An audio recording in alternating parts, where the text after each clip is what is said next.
Welcome to the Jaybefaunt channel. I am your host, Jaybefaunt Leroy.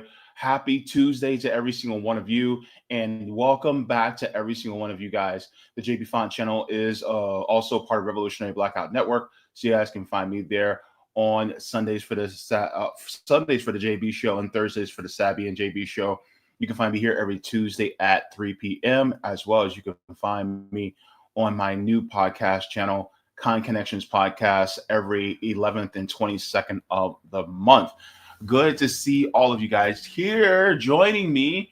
Also, if you guys have not, please go ahead and give a like to the stream a little bit early so that we can be able to reach more people to inspire, encourage, and activate. So thank you very much for that there.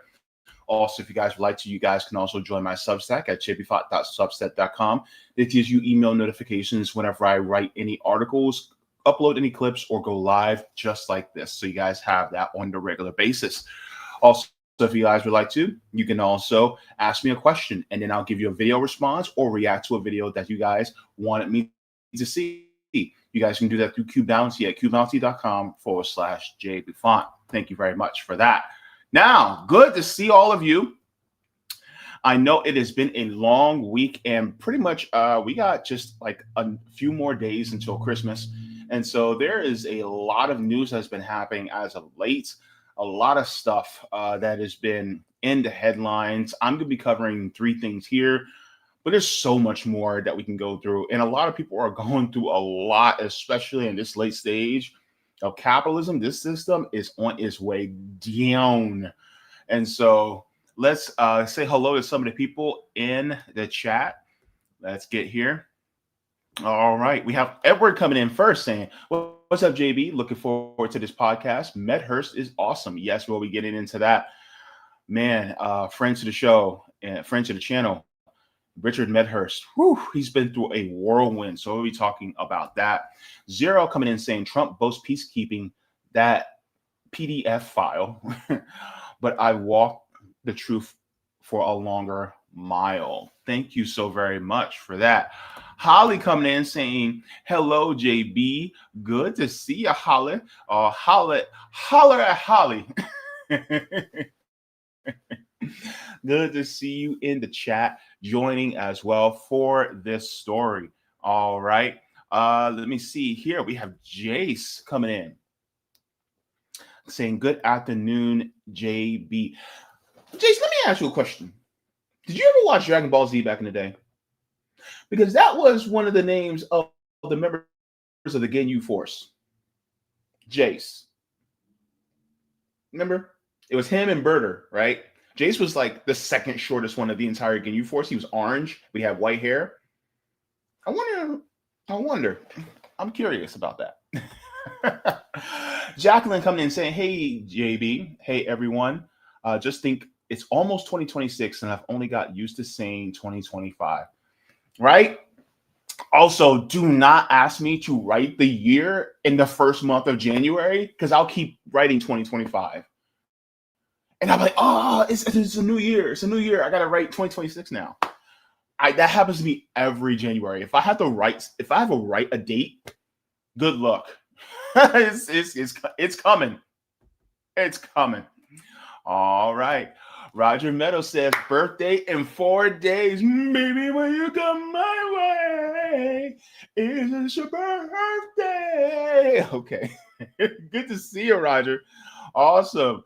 Birthdays in 4 days. Wait, so December 20th? December 20th is your birthday? Make sure to put that in my calendar just in case, because I'm going to make sure I give you an embarrassingly over the top happy birthday, because why not? Let me see. Ooh, and that's on a Saturday?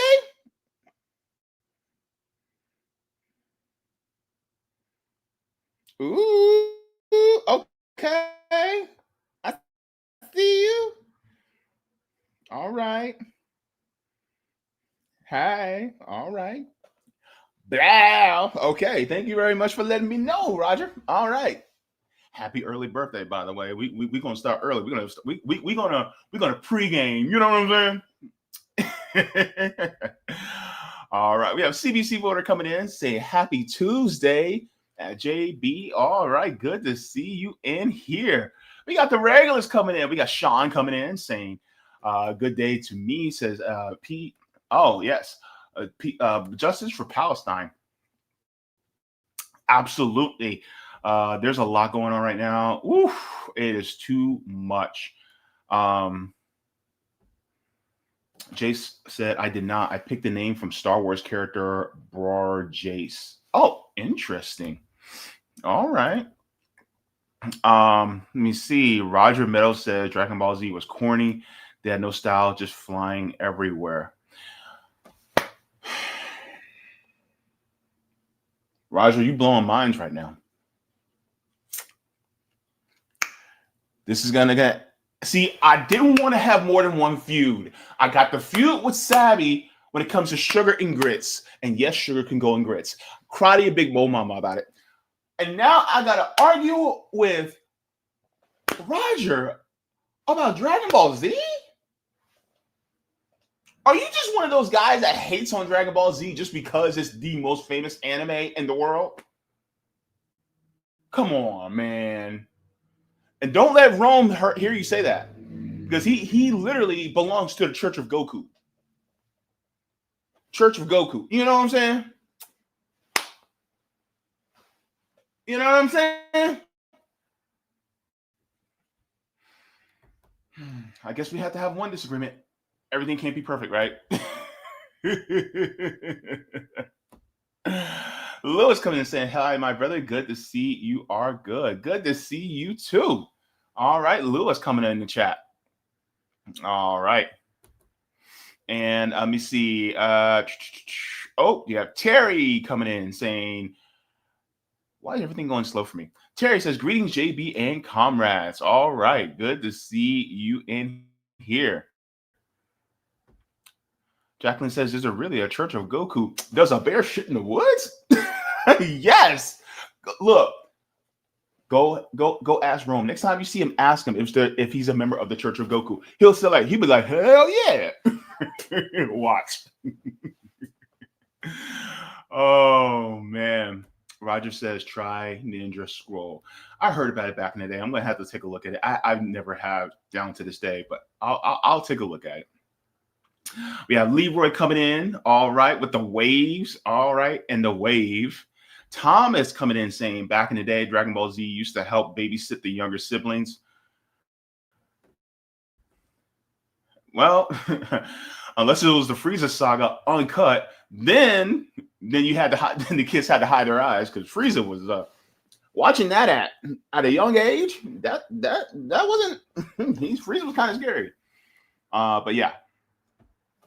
Let me see. Mr. Ben Baruch says, good to see you, Jay. Good to see you as well. Yes, Leroy. Thank you. Thank you. Good day, comrades. Tap the like for a real one. And DBZ is fired. Let's debate about it. We should have a debate stream about pop culture. Maybe I should do that and have a few guests. And we just debate about pop culture. Right? I'm sure you guys would like that. All right. And okay, guys. So this is going to be a interesting show because I'll be covering one story that's going to be heavy. I'll be doing a reaction to a video that I saw earlier today that I think they don't really mention it, but I'm kind of filling the gaps in what they're not pointing out. But I'm gonna be real with you. That video I'm going to react to, because I already saw most of it already. That video hit so many points. I was like, yup. Trust me, you will be doing the same. Also, and then we'll be covering some good news later in the show today. So let's take a look into the thumbnail for today. All right. So later in the show today, we will be talking about a partial victory. We're going to be talking about that good news. Look, a win is a win, baby. And we're going to celebrate it. And then also towards the middle of the show, we're going to talk about how capitalism fails Black America. We're going to be getting into that. That's going to be a video reaction that I'll be doing. And look, all fingers point to how capitalism has done its thing, and it has made Black America worse off. But first, we'll be covering this heavy story because I think it needs some attention. Gaza is flooding. So we're going to be getting into that here. Flooding during a genocide. Let's get into this. So it's not enough that hundreds of thousands of innocent Palestinians have been murdered and massacred, but they've also been starved, and now they're being drowned in an open air concentration camp as well. This is the latest news, and we are now in the middle of December. It is currently December 16th, 2025, and it is a horrible ordeal that the Palestinian people are going through in Gaza. Flooding to, from knee high to waist deep high waters for people that is starving, that has been bombed. Their hospitals, their places of worship, schools, homes have been shelled and taken down by these Zionist occupation forces, the illegal settlers that are stripping the indigenous people of their land. And so we have to acknowledge not just what is going on, but we also have to put it into the record so that nobody can say, oh, we didn't know. Let's take a look here, and then we'll get a little bit deeper. The title says, Sewage and Floodwaters Swamp Gaza Shelters Amid Infrastructure Collapse. So let's take a look here. Let's go. As the rain stopped and waters went down, they left behind devastation and hardship. In Gaza, flooding exposed more than damaged shelters, revealing a drainage system no longer working. تم تدمير ما يزيد عن 20 كيلومتر. More than 20 kilometers of rainwater drainage lines have been destroyed, along with more than 1,500 rainwater manholes inside Gaza City. The blockages in these manholes are almost complete, caused by sand, rubble, and waste swept into the streets by floods and heavy rains.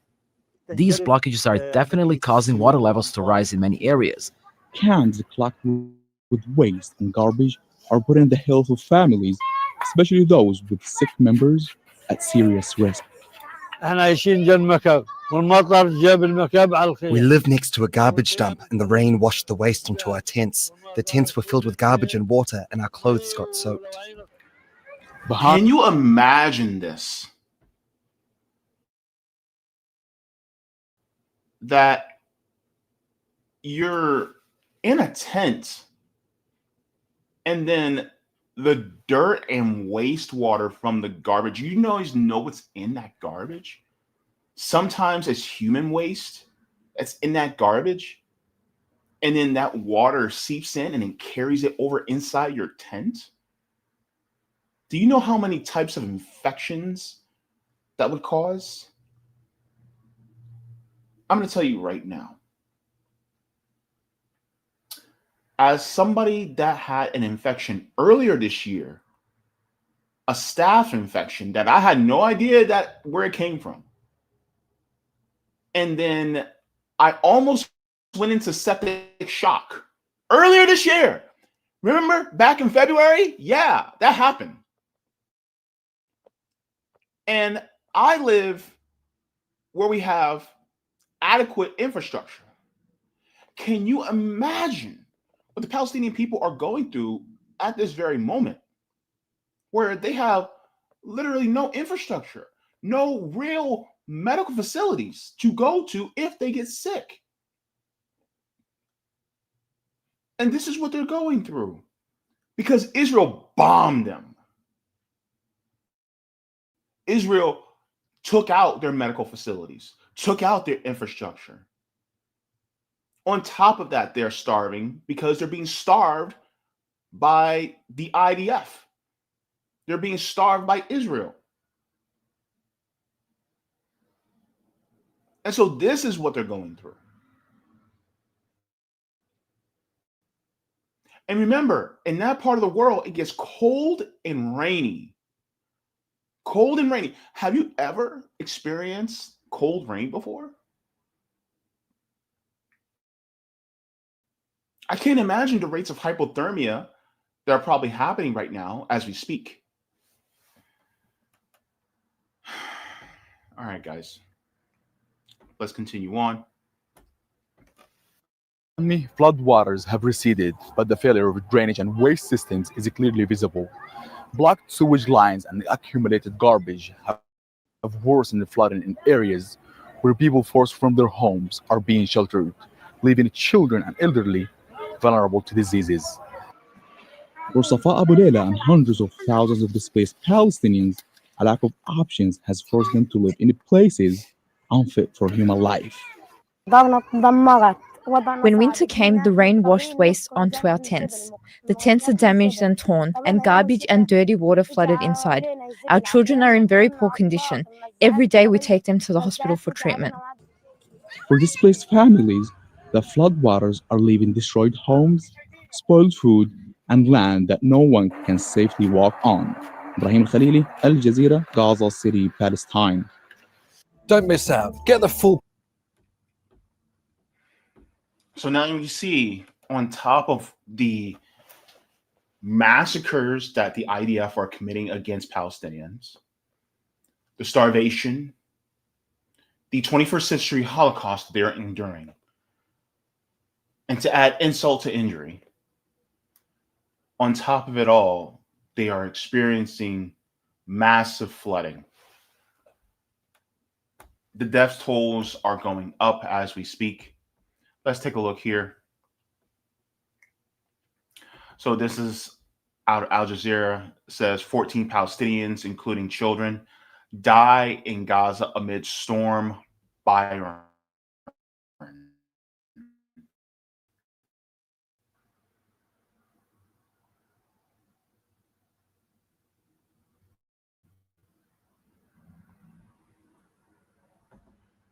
Says despite having almost no equipment or fuel, police and civil defense teams continue rescue operations.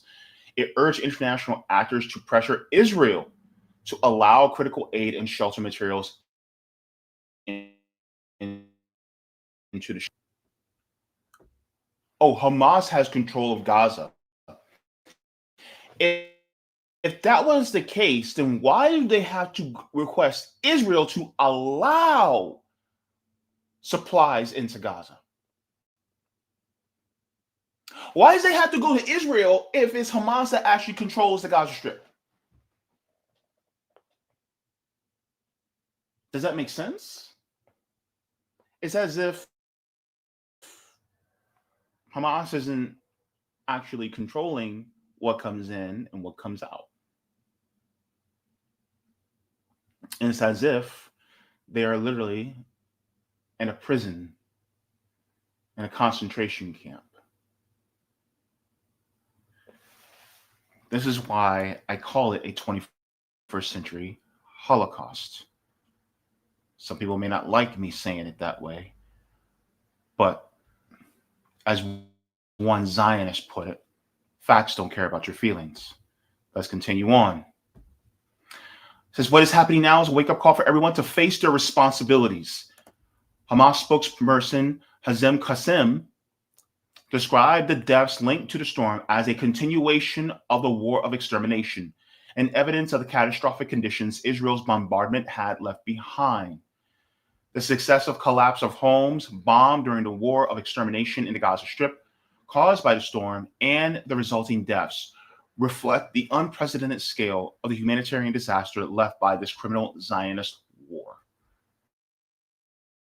So he added that children drowning in flooded tents, show that the war of extermination continues, albeit with changed tactics, and call for urgent international action to halt what he described as a genocide and to provide proper shelter materials. Current aid supplies, he said, do not protect against rainwater or cold. So even if they don't drown to death, they might freeze to death. And then if they don't freeze to death, then they'll get sick and die because of the flood waters and also having sewage, raw sewage coming into their tents. And so when something like that happens to an American, we're outraged. But we don't have any love, any solidarity, any compassion for when what our country contributes to and doing it to other people on the other side of the world. No compassion at all.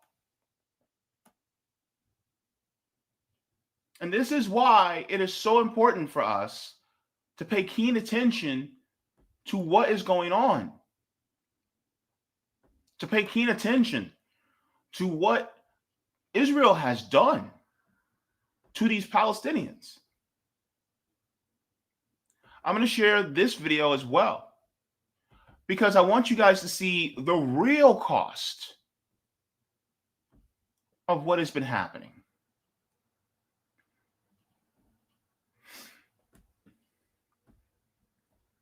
So I want to give a shout out to this person for this tweet.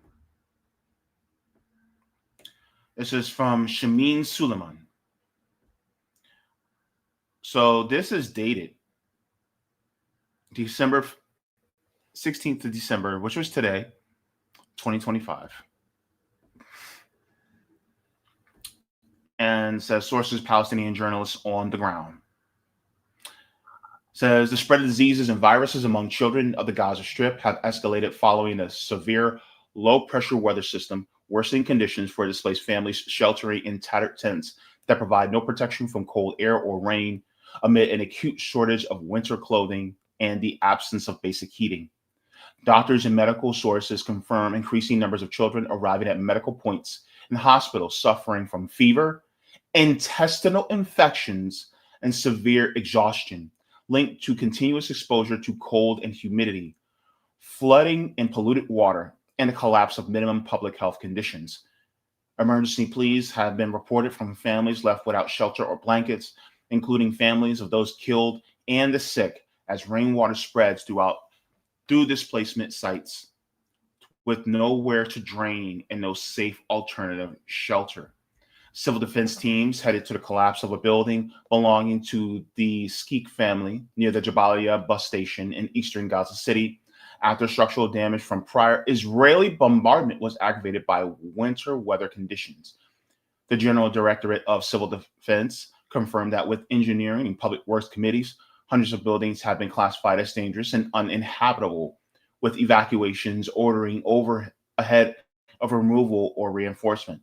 Officials warned that winter conditions significantly increase collapse risk as families remain trapped between unsafe buildings and tents that are failing under rain and wind.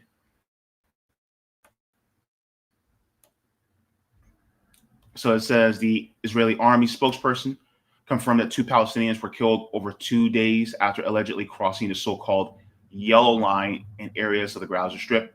An elderly Palestinian man identified locally as Al-Fad Bakr was found killed near the Al-Alam area of west of Rafah. I'm going to share you guys this. This is going on.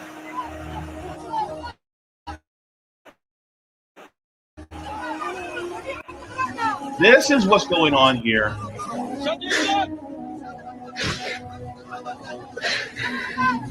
That is exactly what they're doing. So for anybody that says, oh, it's just a little bit of rain, it's not that bad, you literally have them in tents and they're experiencing torrential floods. And imagine the diseases, the bacterial infections, the viruses that is spreading throughout that untreated water and in making those people sick. And there's no infrastructure for that wastewater to go. And yet you have people saying, oh, well, that's just on the other side of the world. That's not our problem. Even though the problem was partially created by this nation.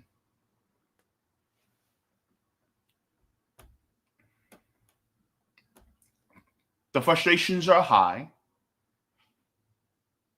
And I think that this young man that is speaking, his frustrations and his anger is quite appropriate, especially since what they have been going through. Let's go here.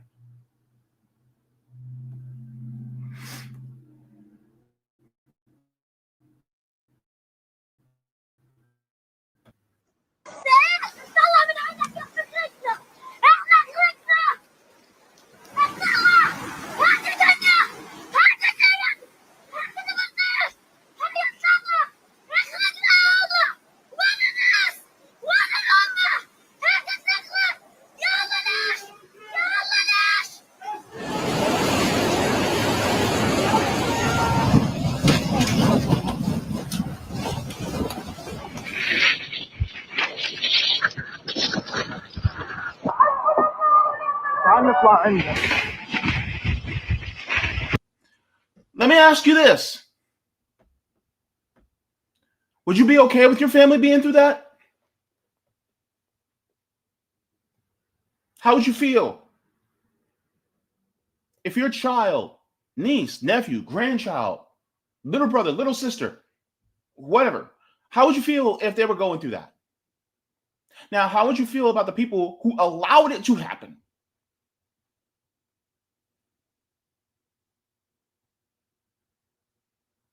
I cannot blame them for hating the West. I can't blame them. Because the West destroyed their lives. Let's not sugarcoat this, because that's not what this channel's for. The West destroyed their lives. If you go all the way back to the Nakba in 1948, who was the one that helped it happen? The West. Western nations have ruined Palestine. They tore it apart. They destroyed it. They're destroying the people. It's not just destroying the people. It's destroying their spirit. It's destroying their heart, their hopes, their dreams, everything dashed to pieces. And then people here in the West have the nerve, the unmitigated gall to look at people like them and say, well, Israel has a right to defend itself. Defend what? How can you defend what is indefensible?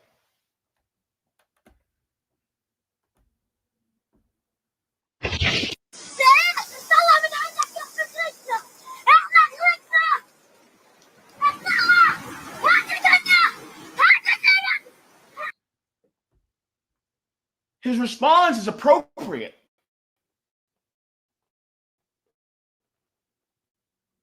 In fact, I would be even worse.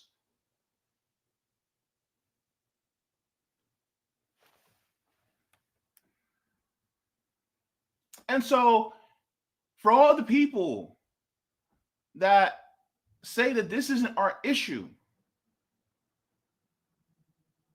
the money that our government has, the federal dollars or tax dollars, however you want to frame it with semantics, whatever, is literally killing other people abroad who just want to live their lives in peace. That means indirectly you have a hand in their destruction.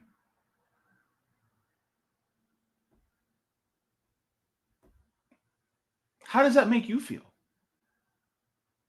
If it makes you feel horrible, honestly, it's not completely your fault. But what are you doing to at least try to change things? Are you using your voice? I want to share this as well, because I got to call somebody out. This isn't calling in, this is calling out. The reason why is because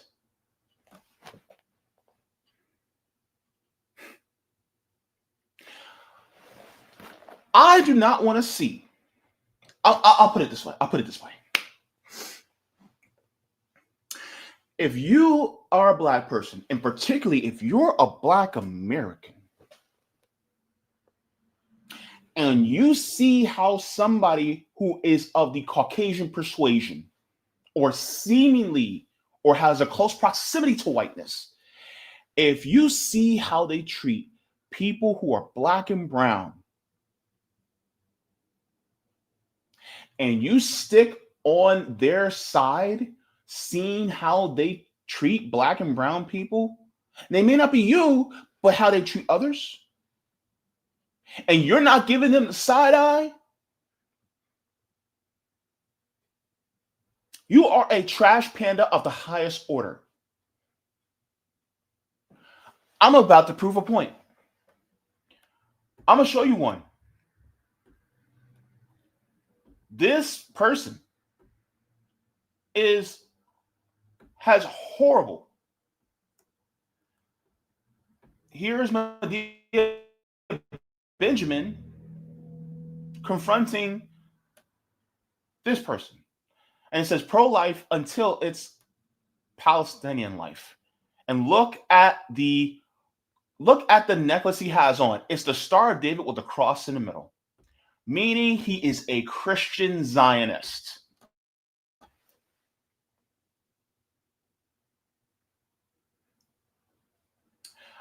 I did a video about Christian Zionists months back, how they are basically the Antichrist that they keep hand-wringing about. God, let me just share it. Let's share it. Killing babies is So wrong. killing babies in the womb is okay for you idiots. How about you go abort yourself? All right, He has so friends. there's an event going on here. And you need to step out of the area. Move. Public area. Not for you. You're not welcome here, ma'am. You don't So have I the need right you to tell move. me. Look who's getting right in my face You here. you don't tell me what my rights are, ma'am. This is a closed meeting. But this is a public Not for you. Yeah, for me, for everybody. Not for you. Wait. If it is a public meeting, if it is a government public meeting, then therefore she is a member of the public. She is an American citizen. She has a right to be there. Why are you blocking her from getting in? Why are you blocking her? By the way, if anybody didn't know, Medea Benjamin is Jewish. Just so that everybody knows exactly what's happening here. So now you have a white Jewish woman who is against a genocide that's going on. And you have a Black Christian Zionist that's standing with supremacists. You can't make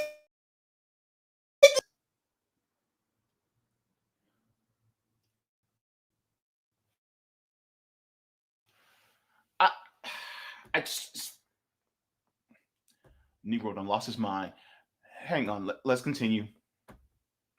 Not for you. Yeah, for me, for everybody. Not for you. It's for So you everybody. need to leave the area now, Just ma'am. because you support Israel doesn't mean It doesn't you support matter. people Well, just because wherever you're they hateful be. to Israel doesn't mean you get to come to this area and act like this. Well, you're the one creating genocide by your unbelief, by your ignorance. Okay, whoa. Hang on.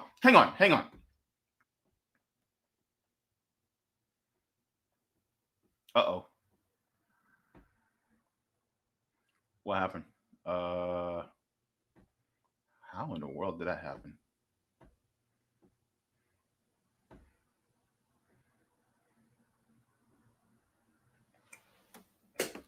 Sorry, guys. Hang on.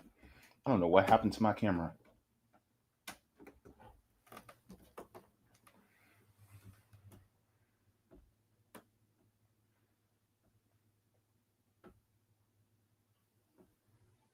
Okay, here we go. All right. Sorry about that. But hang on. Let me ask you guys this. Okay? This man basically, I don't see this guy having this much smoke for anybody defending Russia, China, France, Italy, Germany, South Africa, Brazil,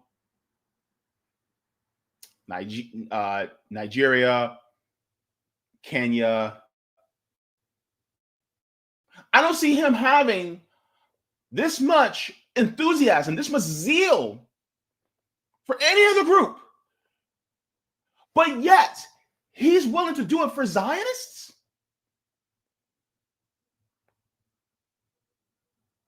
Bruh, I kid you not. And I am not trying to be funny, but this is the Zionist version of a Clayton Bigsby. So, what are you doing? Do you know how Zionists treat Black people in Israel? Do you know what they did to Ethiopian Jewish women in Israel? Don't be Black in the United States and denounce Zionism, and then a Zionist comes and sees you. Guess what? They will go from being all peaceful and cool with you to start using the N-word with the hard ER. They will flip the script quick on you. And yet you're standing with them?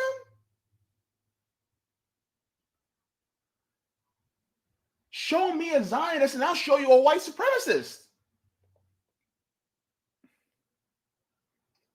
And this man is standing with them?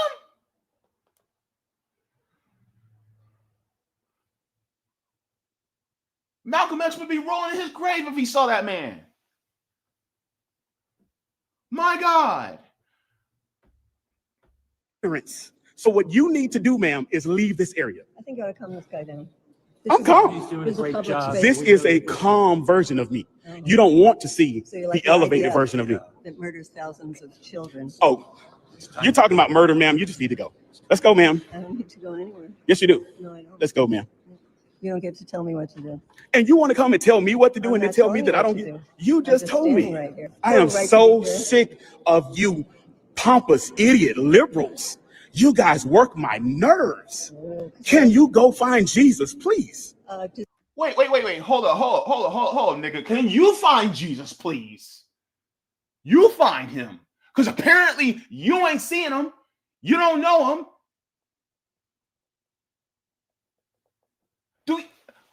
Do you even read your Bible?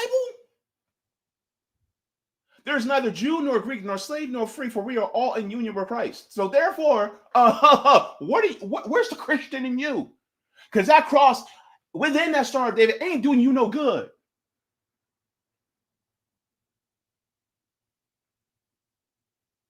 You need Jesus. My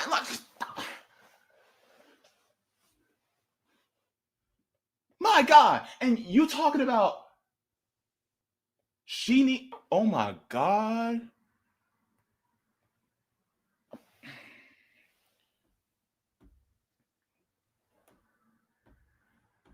Does Jesus say bomb children? Oh, you don't even want to get into that your with me Jesus say because bomb I'm not the one for you to have that type of discussion with. I will destroy every argument you could ever come up You with. better find a new Jesus if your Jesus is okay with killing children. Obviously, you don't even know it. Have you ever really read your Bible? I know. Apparently you haven't.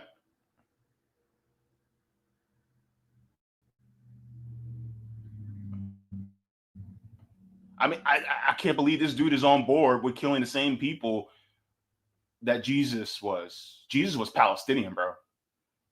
Like, do you even hear yourself? Where's Palestine? Where's Bethlehem? In Palestine, in occupied Palestine. Like, you hear yourself right now? What did Jesus say about um causing one of these little ones to stumble? He said, better tie a millstone around your neck and cast yourself into the sea. You ready to go swimming?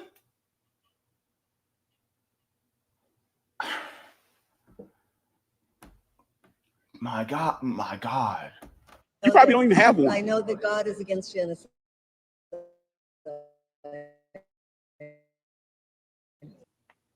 Your foolishness elsewhere. No. I'm glad your video. Maybe your audience will get some common sense. Maybe you will get a revelation. The revelation And you're talking is about that genocide and all this. killing babies is So wrong. killing babies in the womb is okay for you idiots. How?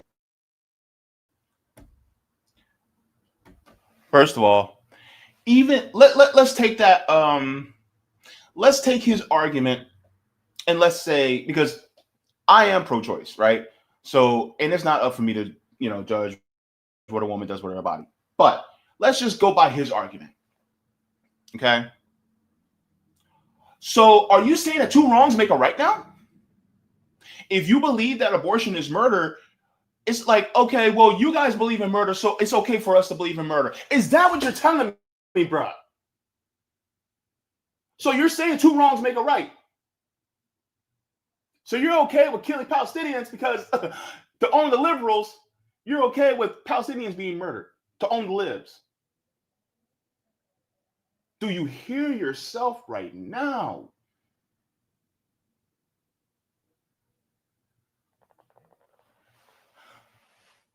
The worst thing for a black community is a black man without a conscience or a warped conscience.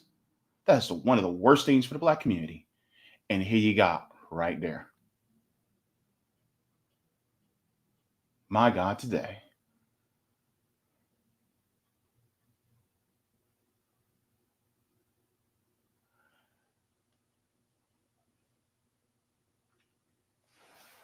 Let me finish this up. I'm sick and tired of seeing this man's face. How about you go abort yourself? Go abort yourself. You think it's okay to kill thousands? I think it's okay for you to go abort yourself. You hear what he just said? He basically just told her to self-delete. This is who he is. Oh, wow. Wow, bruh. Wow.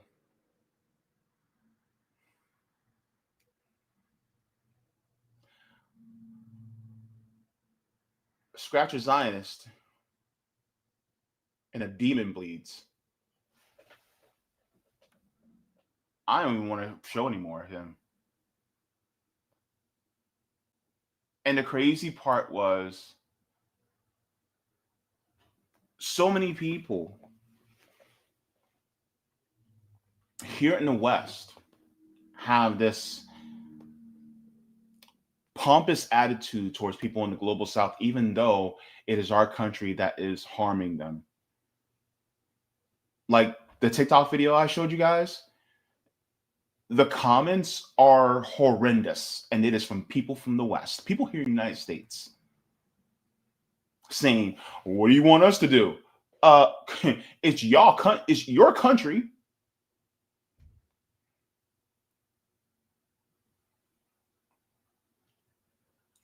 So this is what's going on in Gaza right now, because they don't have the infrastructure, because of what Israel is doing.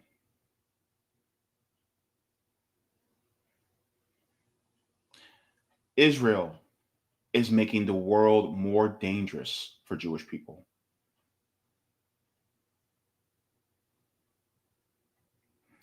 The shooting that happened in Bondi Beach, which a lot of people are talking about, how they were, that Jewish people were shot. The person that saved them, that saved the day, was a Muslim man.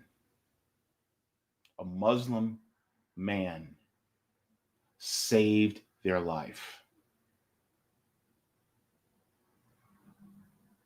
Before the Nakba, Jewish people and Muslims, they got along very well. It was a beautiful relationship between them. But then the West got in the way. Imperialism and colonialism got in the way. And this is why it's important for us all to decolonize our mind. Because if we don't, we'll continuously make excuses in our minds and hearts for the suffering of others.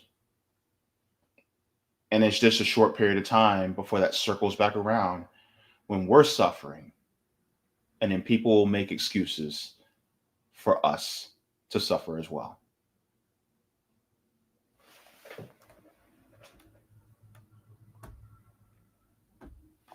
Go ahead and give a like to the stream. Thank you guys so very much. We're going to get into the comments in the chat, and I'm going to take a shorter time to get to the comments in the chat because I'm trying to make sure that I'm better on time for my streams because I've been going over a little too much. But I am going to take a look into the Rumble chat. Let's take a look here. Looks like we're good on the Rumble chat. I don't see any Rumble rants right now, so we are decent there. Let's see if we have any gifted subs on Kick.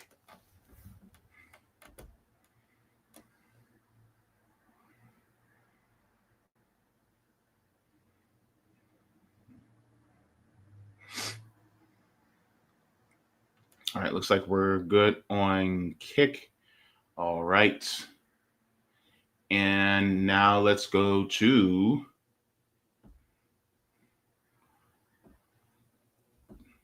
the chat here. All right.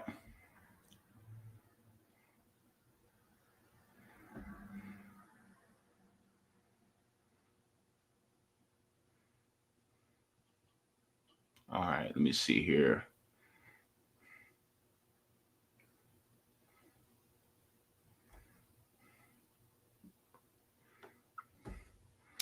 Jacqueline says, and who's responsible for the infrastructure collapse in Gaza? Oh, that's right, Israel. Violence says control over the borders is still in the hands of the criminals who did this. And China, Russia refused to veto it. UN Resolution 2803 makes the situation legal, which is, of course, illegal. Thank you very much for that. Let's continue on. Sean Miller coming in saying, wow, YouTube was effing up. Said I wasn't a subscriber yet. I wouldn't let me chat. Oh my goodness, what's going on with YouTube?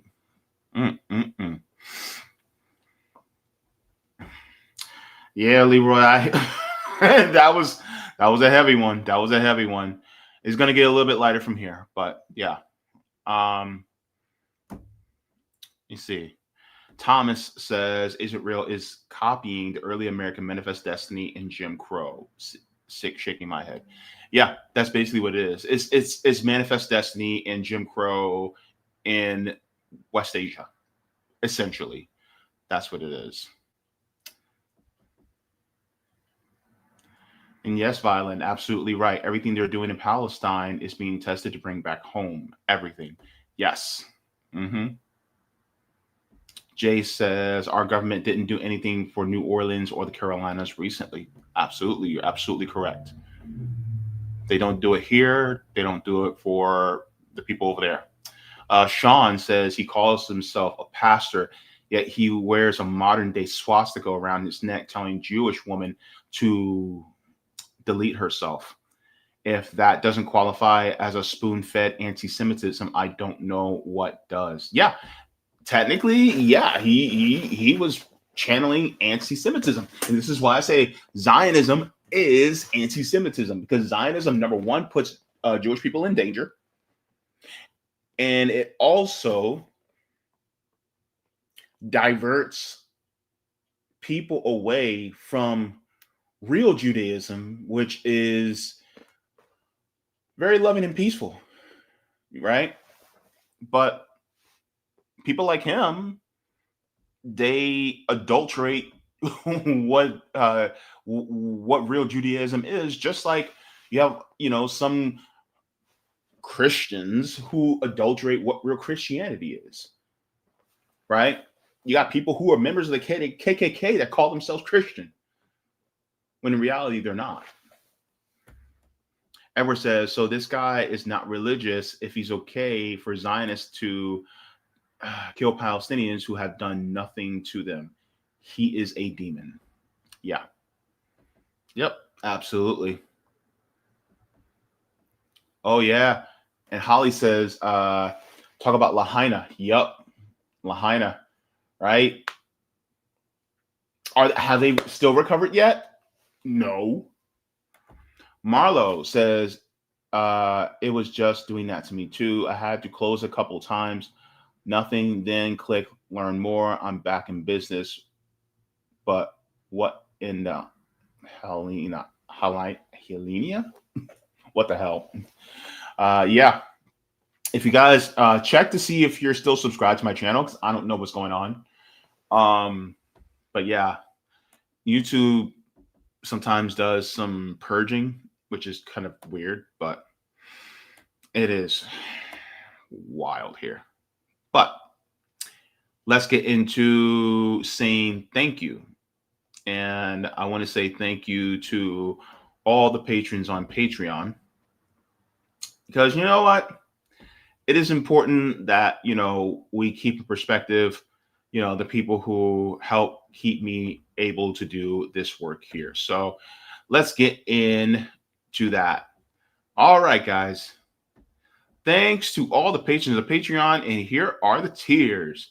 So we have Mega Jaybefaunters, Super Duper Jaybefaunters, Super Jaybefaunters, Jaybefaunters. Then we have Comrade, Solidarity, and JB members. And to all members, thank you so very much for becoming a contributor to the channel and helping me to be able to reach more people, also to be an example of what we want to see in the world. And furthermore, my channel is demonetized. So if you like to support the channel, you can support via Patreon or PayPal. So you guys have that there as well. So thank you very much. All right, let's get into the next subject that we're going to be talking about today. This one is going to be a reaction. I'm going to try to make this reaction kind of quick, not quick, but I want to make sure that I'm not taking too long for this reaction. But I definitely do want to react to a majority of this, because I'll be honest with you, this really this hit me hard. So let's get into this. Hang on, let me make sure I'm ready. Okay. And this video got a lot of views, so let's get into it. So of course we talked about the flooding in Gaza, and now we're going to be getting into how capitalism fails Black America. So capitalism failed us on purpose.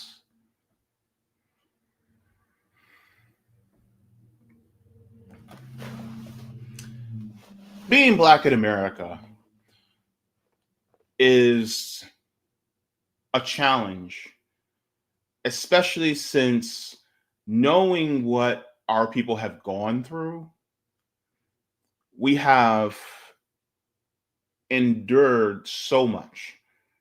Not just chattel slavery, not just Jim Crow, but black codes, redlining, even the trials and tribulations during Reconstruction, our towns being burnt to the ground and bombed, to our towns being flooded and created into lakes.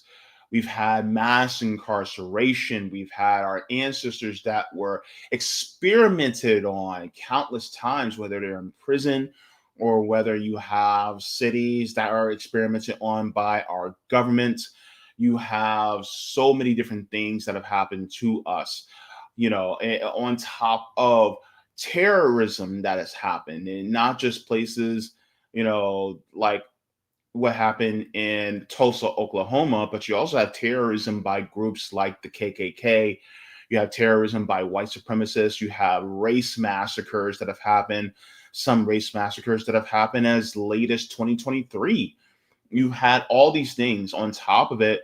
We are experiencing macro and micro aggressions day in and day out as a people, but also you got to look into the neighborhoods. Like, for instance, my comrade Sabi Sab, she just came out with a documentary about gentrification in Boston, but gentrification is a huge problem all over this country, especially when it comes to, our neighborhoods, through eminent domain, and them tearing apart our cities and towns and neighborhoods to build infrastructure to improve, conditions for everybody else.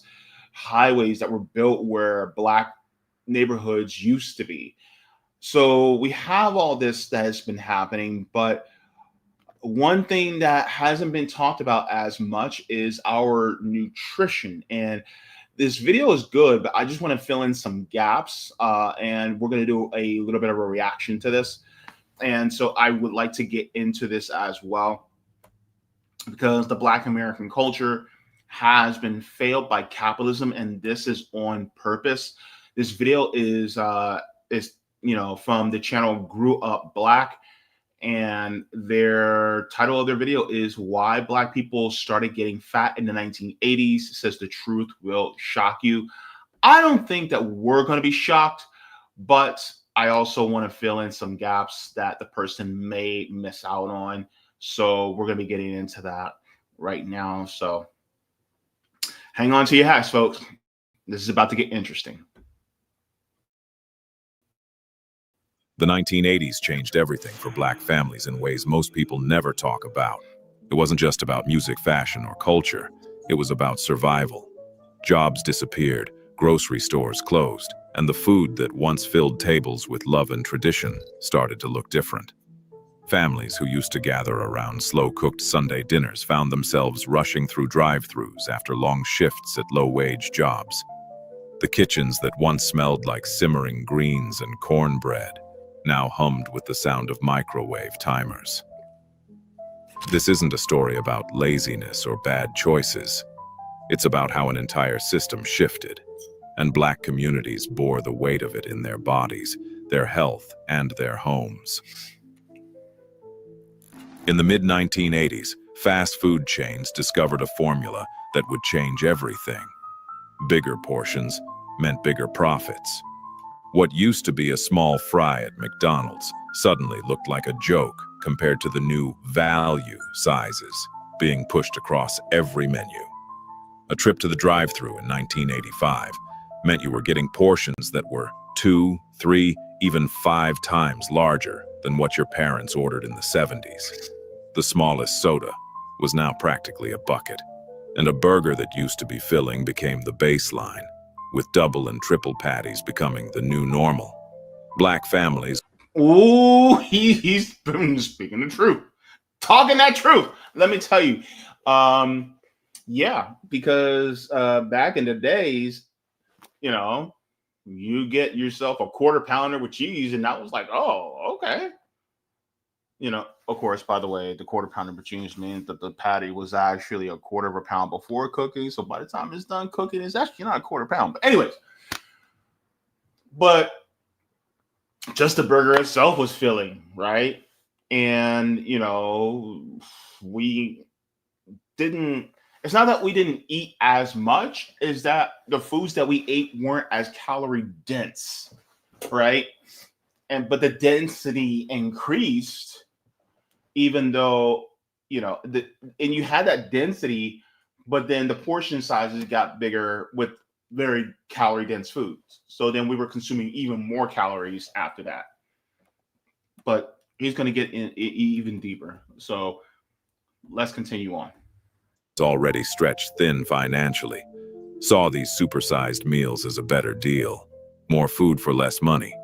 Kids grew up thinking these massive portions were normal, that a meal wasn't complete unless the fries spilled out of the container and the drink required 2 hands to lift.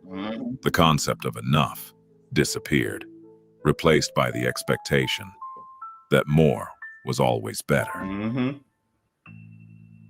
Around 1980, something invisible but deadly crept into nearly every packaged food and drink: high fructose corn syrup. It was cheaper than sugar, easier to transport, and food companies loved it. Suddenly. Okay, let's stop here for a second. High fructose corn syrup, cheaper than sugar, easier to transport. What does this spell to you? It means more what? Profits. It was more profits. That was the reason why we started using more high fructose corn syrup. Fructose corn syrup. Sorry.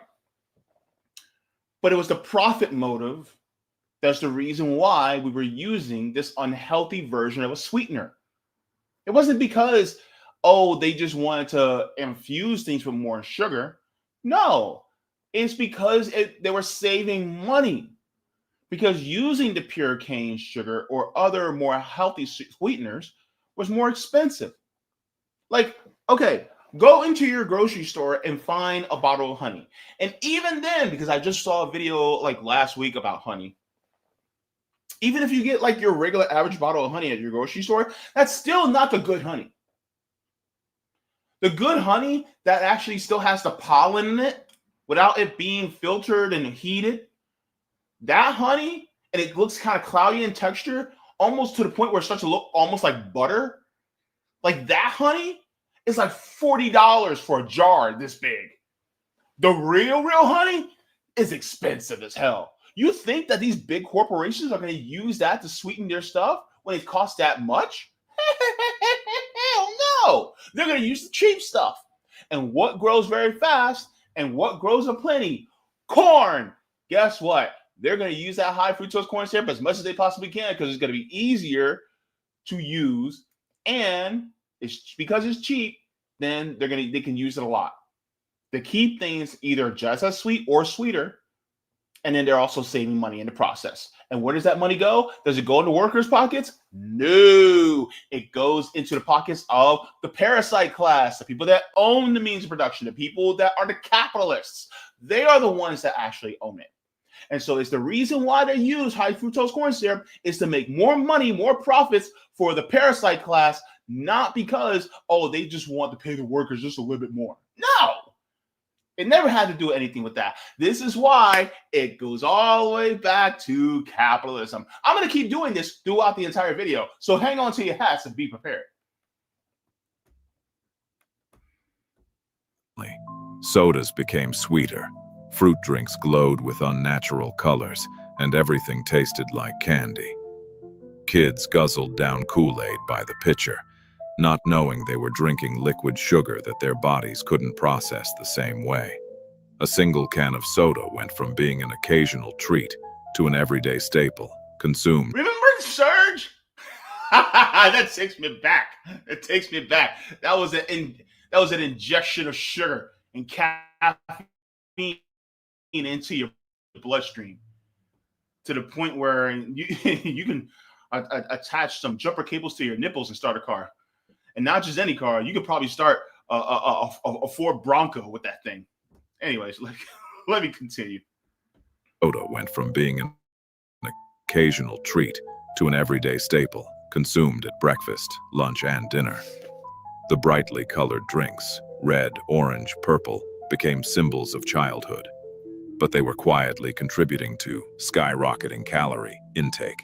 Per capita consumption of HFCS shot up dramatically in the early 80s, and Black communities, already dealing with limited food options, became heavily reliant on these cheap, hyper-sweet drinks. The sweetness was aggressive, almost addictive, and it was everywhere, in bread, in ketchup, in fruit juice that had never seen an actual piece of fruit.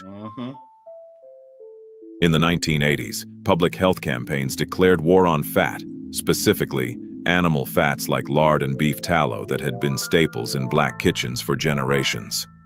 Suddenly, the rich, savory flavor that came from frying chicken in lard or baking biscuits with real butter was labeled dangerous. The food industry swooped in with a solution: hydrogenated vegetable oils and shortening like Crisco. Families wanting to do right by their health made the switch, not knowing they were trading authentic flavor and nutrition for highly processed, chemically altered fats. That deep, soul-satisfying taste of cornbread made with leaf lard disappeared, replaced by something that looked the same, but didn't hit the same. Grandmothers who had cooked with lard their whole lives reluctantly switched to shortening, believing it was healthier, modern, and better for their families. But the quality of the food changed. Meals that once carried the weight of tradition and care now tasted flatter, less vibrant, stripped of the essence that made soul food what it was. So also, I just want to say this here. The animal fat that was derived, right? Like things like beef tallow and lard and things like that, that our grandmothers used. Hell, lard was used for more things other than just food. My mother talked about how they used to use lard on their hair. She said back in the day when they needed that hair, when they needed those bangs to go boing, they put some lard on that thing and then take that hot iron that you put on the stove, that hot iron or the hot comb, whichever one, you can still smell in the air, can't you? And then that would tighten them curls up. Tighten them up. But here's the thing. You also got to remember that those animals, they weren't being fed and given all these hormones. They weren't being fed all these, unhealthy things, right? They weren't being kept in as horrible conditions as they are now. So therefore, they were healthier as well, and they didn't have all these antibiotics and things like that were inserted into their systems as well. So therefore, the fat was also, in a sense, and I know it sounds crazy, but even the fat that you derive from them was actually healthier. So because of that, then of course you had that.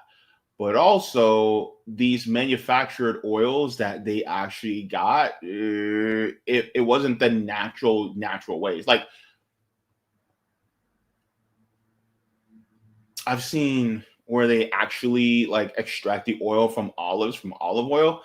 It's not like natural like that. Like this stuff is like pretty much almost made in a lab. And the problem is like now you have all these health issues with all these different oils.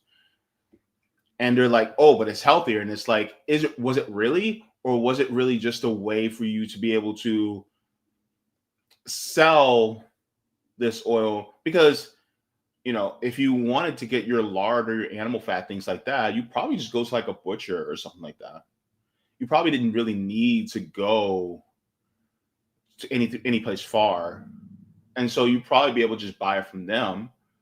But instead, these companies were like, no, we want them to buy it from us because then we can make more money off of them. And so they're like, oh, well, this is a healthier option. When in reality, it's not really a healthier option. The microwave oven became the kitchen MVP of the 1980s, and with it came a flood of frozen dinners that promised convenience for exhausted, overworked families. The sound of aluminum foil peeling back from a Swanson TV dinner became the dinner bell for countless Black households. Okay. Side note, just to let y'all know, Swanson is also the family name of Tucker Carlson because he is also heir to the Swanson family fortune. Just a little bit of trivia for you there. But yeah, I remember those TV dinners. No more hours spent standing over a hot stove. Just pop a tray in the microwave, wait 5 minutes, and dinner was served. Kids loved the compartmented trays with their little sections of mystery meat, watery vegetables, and a brownie that never quite tasted right but still felt like dessert. Yep. Brands like Kid Cuisine, with their bright blue trays and cartoon mascots, made processed food feel fun and futuristic. Parents Oh, my juggling goodness. multiple jobs. Y'all remember Kid Cuisine? And then if you got like the Kid Cuisine, you got like the mashed potatoes. By the time everything was done, you take your spoon and put it into the mashed potatoes, and the center of it's still frozen. So you have to put it back in after you done tore the film off, and you got to put it back in the microwave in order for it to heat up the mashed potatoes. I even like mashed potatoes like that, but you know, like damn, you know what I mean? And it was loaded with salt because salt is a preservative, so that's how they kept it from going bad for a long time. So it was frozen and it was hyper salt, and they put way too much salt in it. So guess what? All those preservatives, man. Fun and futuristic. Parents juggling multiple jobs and endless responsibilities leaned on these meals not out of laziness but out of necessity. The microwave became a symbol of survival in a world that demanded more time than anyone had to give. But those meals, loaded with sodium preservatives and empty calories, slowly replaced the nourishment of home-cooked food. When money got tight, and it got tight often, Black families became masters of stretching a dollar. Meals had to be creative, filling, and cheap, which meant relying on whatever was on sale or available through government assistance. Kids grew up eating pancakes for dinner, topped with sugar instead of syrup because syrup cost too much. Hamburger. Oh, remember when, you know, when it's now we're getting into struggle meals, right? When they came out with the just add water pancake mix, that was a godsend on a Tuesday night. On a Tuesday night, all you had to do was get that just add water pancake mix. And then you get either the Aunt Jemima or the Northwood, what was it? Northwood Farms or Northwoods or something like that. The cheap syrup. If you got your food stamps, then you got to get some Mrs. Butterworths. Okay. And so when we turn around and look at the ingredients, majority of it is actually high fructose corn syrup anyway. So you're putting that on top of the pancakes on top of that. And guess what? That was your dinner if you did have it. Now, if you really struggling, oh, you get some butter, you get some garlic powder, and then you get some of them egg noodles, and bam, struggle meal. And don't let you have any slices of that artificial cheese in the fridge. You stripe some of that up and mix that in there. You got some struggle meal too. And then if you were doing really good, struggling, then you take up some of that hot dogs. You get them either the chicken hot dogs or the pork hot dogs, and you cut those up into pieces, and you mix it in with that. There you go. And then if you wanted to be healthy, then you open up a can of the green beans. And it usually be the store-bought green beans, the store brand, because you couldn't afford a Jolly Green Giant. Couldn't afford the name brand. Then you got those type of green beans.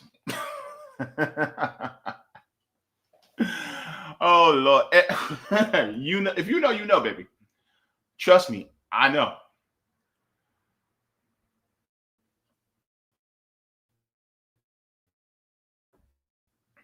All right, let's go. Pancakes for dinner, topped with sugar instead of syrup because syrup costs too much. Hamburger Helper became a weeknight staple, turning a single pound of ground beef into a full meal with the help of powdered sauce and pasta. Ramen noodles, government cheese, and canned soups filled the gaps when paychecks didn't stretch far enough. Hey, remember when Top Ramen was you got 6 packs for $1? You go up to a Save-A-Lot, you get a box of it had the 6 packs of ramen noodles, and you got that just for $1. Right?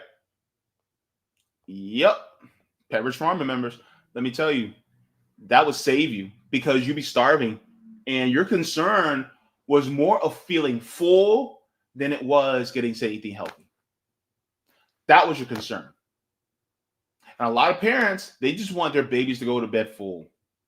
They didn't want their babies to go to bed hungry.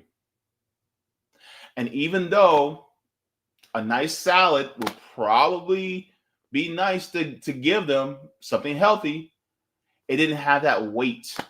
And then that salt will go straight through you. You'd be hungry again. So in order to keep them from getting hungry again that night and getting up and asking for food that you just didn't have, guess what? You had to give them the one that's really calorie dense, that's cheaply made, that's not actually good for them. But at least they can go to bed with a full belly. And that's how it is. I know what I'm talking about because I lived it. Hell, technically, I'm still living it. I'm eating a whole lot healthier, yeah. But I'm broke as a joke. Hell, I literally didn't have enough money to pay for my medications today. I'm still struggling. I'm still trying to figure out how I'm going to pay for my medications. And how I need it today.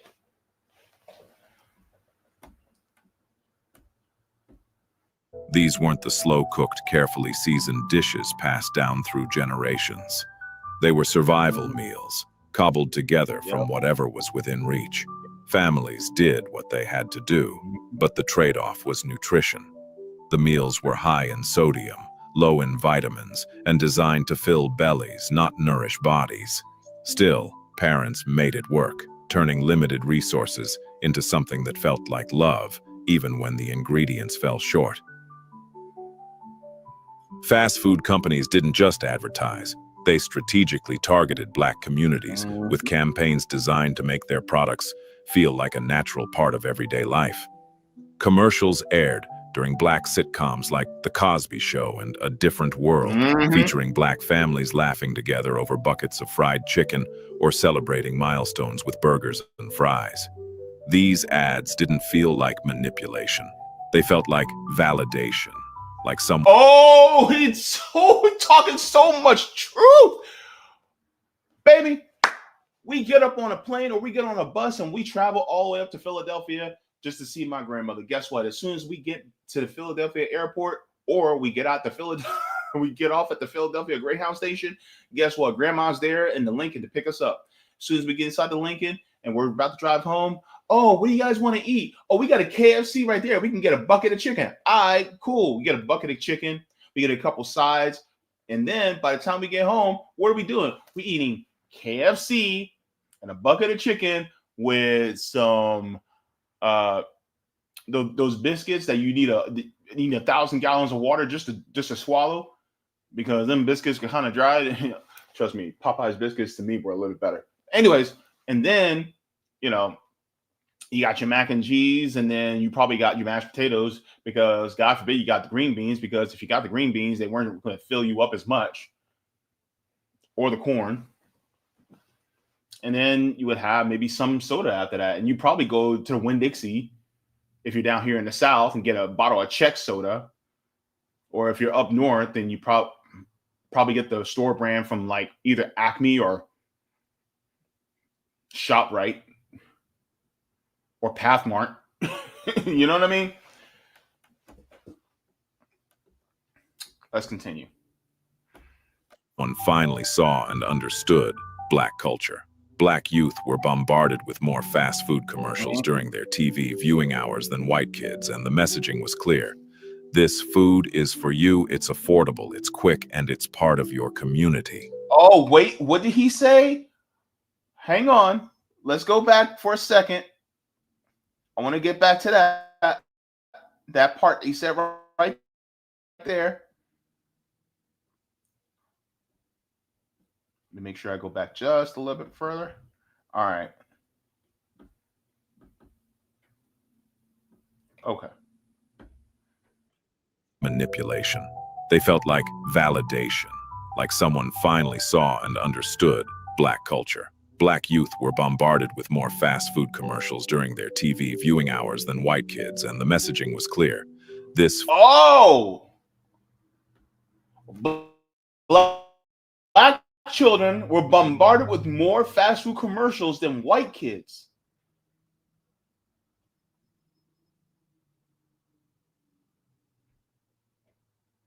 So you see why we say it's systemic? Why do you guys have so much rate of diabetes? Why do you guys have so much higher rates of heart disease? Oh, it's the food they eat. Well, And then they'll point to our soul food that we used to make back in the day that we didn't have that issue back then, but suddenly we have it today. I wonder why. Boy, this is so much truth. Food is for you, it's affordable, it's quick, and it's part of your community. When a familiar comedian or actor showed up in a McDonald's or KFC ad, it reinforced the idea that fast food wasn't just convenient. It was culturally accepted, even celebrated. The result was a generation that grew up associating fast food, not with poor health, but with family, fun, and belonging. And let me tell you something. It got to a point where we were in the to the late 90s to the early 2000s when we were teenagers.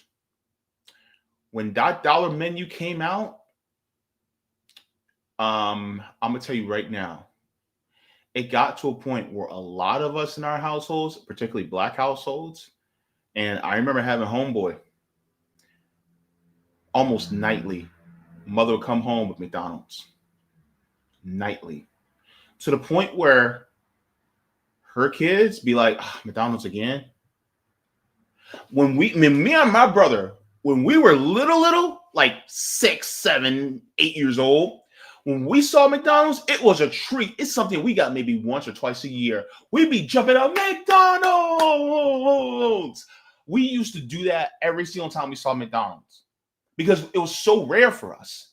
But by the time we were teenagers, Mickey D's every night. Because our mama, she was working so much, she didn't have time. And that was on top of me cooking for the family starting at 11. And it's not like my mother told me to start cooking. I just started doing it on my own, right? So I've been cooking for my entire family since I was 11 years old. So I'm throwing down in the kitchen. But the problem is like sometimes, you don't feel like doing it. You get home from school, you're exhausted. And then what did we do when we got home from school? What did we eat? Well, we always got a bowl of cereal as soon as we got home. And what was the cereal? It would be Cinnamon Toast Crunch. It'd be Fruit Loops. It'd be Cheerios. Depending on which Cheerios, it could be Honey Nut. It could be regular. It could be Frosted Flakes. It could be Corn Flakes. Right? It could be Rice Krispies. It could be Raisin Bran. I was one of those Raisin Bran kids once in a while, It could be any number of those cereals that are super high in sugar, high fructose corn syrup and all that. And so as soon as we got home from school, guess what? That and some milk, boom. And our mom thought that she was doing good by getting us skim milk instead. And so then by the time dinner came, McDonald's. Why? Because we didn't have time. And then sometimes those McDonald's would come and then we would eat that and then have to go straight to church, especially if it was on a Tuesday night or a Thursday night.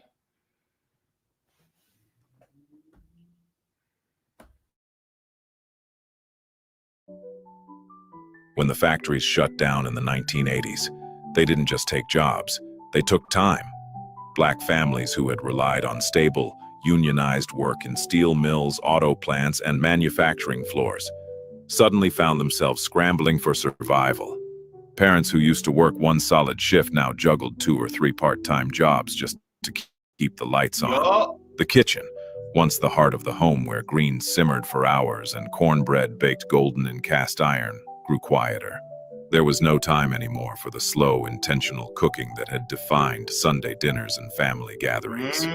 Teens came home to empty houses, reheating leftovers or fending for themselves because mama was still at work and wouldn't be home until late. Those sacred Sunday meals, where aunties, uncles, and cousins crowded around the table, passing plates piled high with love, started to fade. Time became the ultimate luxury, and most families just didn't have it anymore. Oh, this is why Black people, Thanksgiving is a time. Because that's something that our families used to experience nightly, right?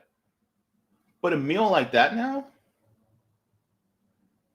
it could be chicken and dumplings, maybe some collard greens, cornbread, you know, maybe some type of rice dish, whatever. You know, we used to talk about like, oh my God, my grandmother used to make this, or my mama used to make that, or for some of us, it was our daddy, right? Especially when it came to barbecuing and the grill. Oh man. But because of us not having time, having to work 2 and 3 jobs, and don't forget what happened in the 90s when NAFTA came in and took all those jobs and sent them overseas. Imagine how many black households that affected. Because it wasn't just last hired, first fired. It was also, if you were black, you also had a higher chance of being fired on top of it all. And that's how it was. And so, and then good luck trying to find a job, because it'd be harder for you to find a job as a black person than it was for somebody who was white. That's just the way it was. And so by the time we got a job, it'd be 2 and 3 part-time jobs, and you'd be working all these hours. You don't have time to actually cook. No. So either you get stuff that you can put in the microwave, or you go and get fast food. Or if you did have a little bit of time to cook, it was what we call semi-homemade, where you would have to put things together and then you would put it on the stove, but it'd be loaded with sugar, salt, fat, and then you would just have that. And you had the struggle meals, because the struggle meals, that's the way it was. Add on top of that, if you got a single parent household, because a lot of the black men were locked up because of the drug war. All because, and then let's say a black man got fired, right? He gets fired, he's stressed out, he wants to get a little puff of the Jolly Green Giant. Next thing you know, he gets caught by police with some of the Jolly Green Giant on him. Then he gets locked away for years. All because he's depressed, or he's sad, or he's sullen, or he's low. And so he's trying to self-medicate in order to be able to have some type of release. But then he gets caught by police, and then they lock him up. If he were white, he may get 10 days. Guess what? If he's black, he gets 100 days. Where's the job? Ain't there no more. And then he spirals, ends out on the street. You know what I mean? And so people go like, oh my God, there's no black man in the household anymore. That's by design. And it's by design because it's trying to feed a capitalist system. So then you got a single parent that's raising you, and guess what? They got to work 2 and 3 jobs. So then what else suffers? Our health, because we're not eating healthy anymore. We're not eating as healthy as we should be. So that on top of it.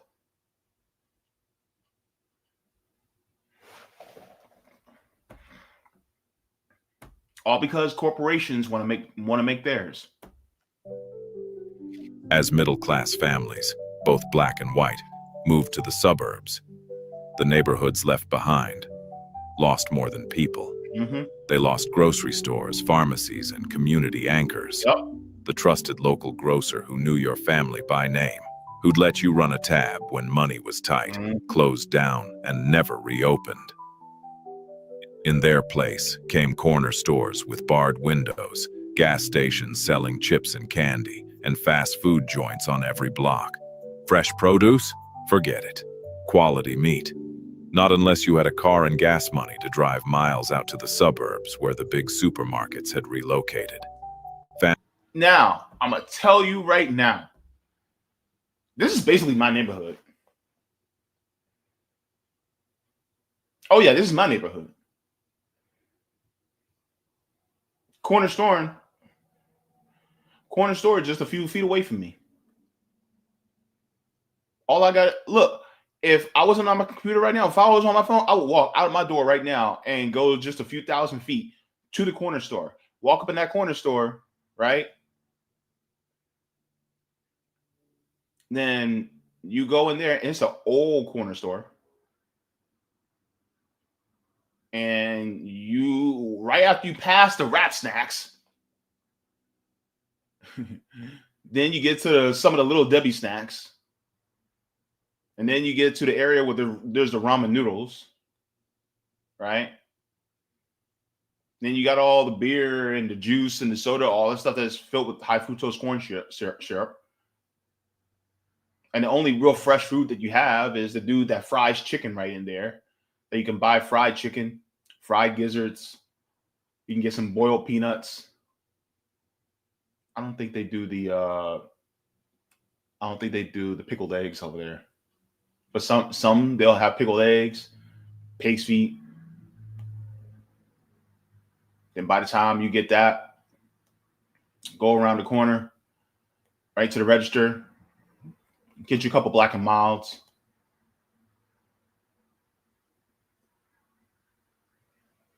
And then you'd be on your way out.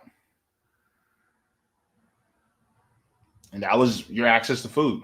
If you needed milk, well, they got milk in there, but the only milk they got in there is the whole milk. They ain't got no 2%. They don't have no skim, just whole milk. You want some meat? There's hot dogs in there. There's a pack of bologna in there. That's it. That's what we deal with. And if it wasn't for that Caribbean grocery store that's right up the street, there would be nothing else close by. Then you have to go to the Walmart down the street. And the crazy part is this neighborhood, predominantly Black neighborhood, that actually used to be a Winn-Dixie until it closed down. They closed down the nearby grocery store. But you got a McDonald's, you got a Wendy's right there. Checkers right down the street. That's exactly what we go through, man. And check cashing places aplenty.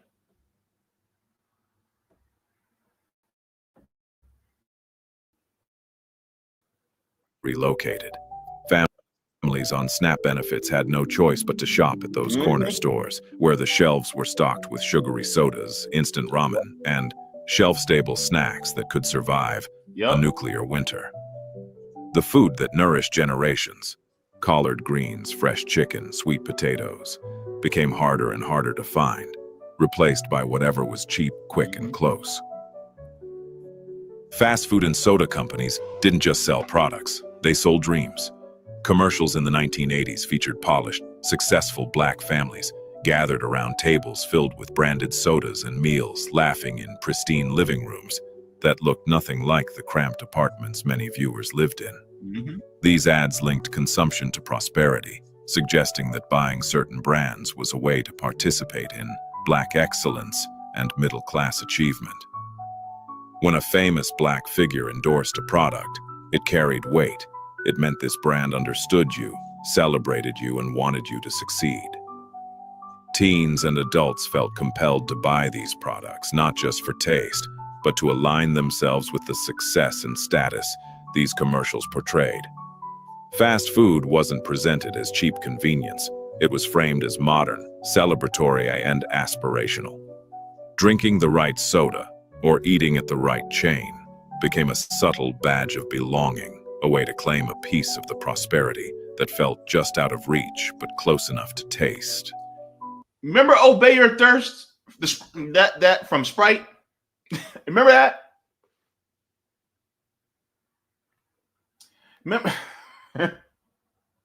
Remember? You're watching the BET Awards, brought to you by McDonald's. Remember that? Oh my God, be watching 106 in Park, and next thing you know, a commercial come on for Sprite. That's why Black people love Sprite so much. Oh my Lord. Christ. When Michael Jackson moonwalked across the screen in a Pepsi commercial, soda became more than a drink.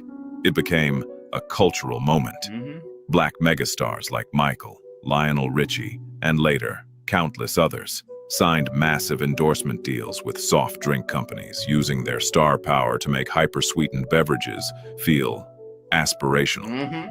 The New Generation campaign positioned Pepsi as the drink of the young, ambitious, and successful, and kids across Black communities wanted in.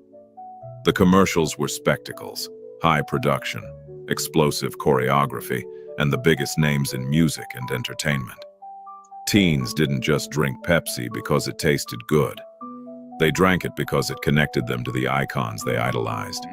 Parents bought it because if Michael Jackson endorsed it, it must be okay. The consumption of sugary soda skyrocketed, becoming synonymous with celebration, success, and being part of something bigger.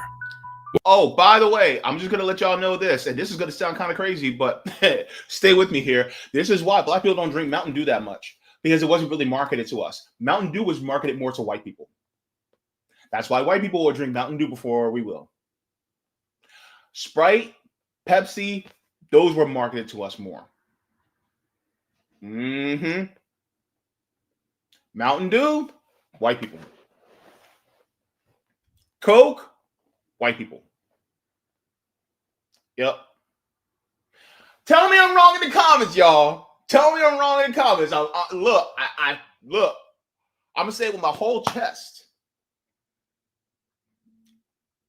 That's why Mountain Dew is consumed more by white people. Black people, like, once in a while, like, you would get Mountain Dew, maybe at like a family gathering or a cookout or something. But we didn't do Mountain Dew like that. Right? And then maybe Dr. Pepper. But for us, Dr. Pepper was more white people. It felt like. But ginger ale, hella black ginger ale. We love our ginger ale. It's our medicine for everything. What no one talked about was the sugar content, the empty calories, or the long-term health consequences. All anyone saw was the glitter, the music, and the promise of being part of the new generation. The streets that once echoed with the slap of double Dutch ropes and the laughter of kids playing tag grew quieter in the 1980s. Increased crime, the crack epidemic, and the visible decline of urban neighborhoods led parents to make a heartbreaking choice: keep the kids inside. The freedom to run wild until the streetlights came on, a childhood right that had defined generations, was suddenly too dangerous. Parents instinctively restricted their children's time outside, and with it went hours of physical activity that had been woven into daily life. The communal games, the spontaneous gatherings, the incidental exercise that came from just being a kid in the neighborhood, all of it began to disappear. For children, the command to stay in the house became routine, repeated every day for safety reasons that were all too real.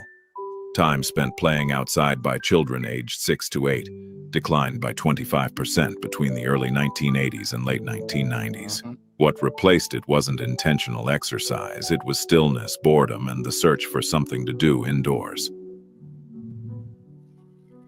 As outdoor play vanished, indoor entertainment exploded. The widespread affordability of VCRs, cable television, and home video game consoles in the 1980s gave confined kids something to do. But it came at a cost. For youth stuck indoors, technologies like the Atari 2600, Nintendo Entertainment System, and later the Sega Genesis offered compelling, engaging alternatives to running around outside. Hours melted away in front of glowing screens, controllers gripped tight, eyes fixed on pixelated adventures that required no movement beyond thumbs and fingers. Sitting indoors for hours playing games or watching TV established new rituals centered around easily accessible, highly caloric snack foods. Bowls of sugary cereals like Apple Jacks and Gremlins became gaming fuel. Processed snacks like Kudos granola bars, O'Boise's, and Quisp cereal lined the shelves, marketed as quick energy, but loaded with— Oh my God, remember Kudos?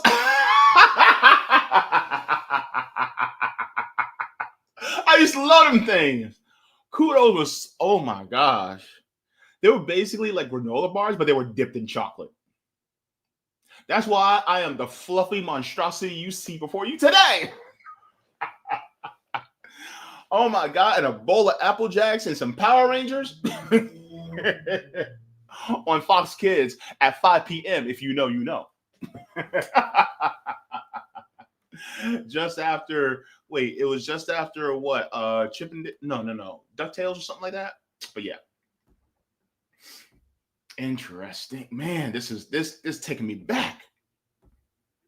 Processed snacks like Kudos granola bars, O'Boise's, and Quisp cereal lined the shelves, marketed as quick energy, but loaded with sugar and empty calories. The couch became the new playground, and the only exercise kids got was walking to the kitchen for another snack. Physical activity wasn't replaced, it was erased, and nothing filled the gap except more sitting, more screens, and more food. In many Black communities, larger body sizes carried less stigma than in mainstream white culture. Curves, hips, and a fuller figure were celebrated, appreciated, and seen as beautiful. Women often felt a degree of self-acceptance because being a larger size was considered normal, even desirable within the community. But that cultural acceptance didn't erase personal dissatisfaction or the desire to be healthier. Many adults felt motivated to change, frustrated by their weight, and determined to do something about it. But the systemic barriers were overwhelming. Gyms were scarce in Black neighborhoods, and when they did exist, they were expensive or unwelcoming. Adults expressed frustration over the lack of local exercise programs, the need to travel 40 minutes just to find a structured fitness class, and the absence of safe spaces to walk or jog.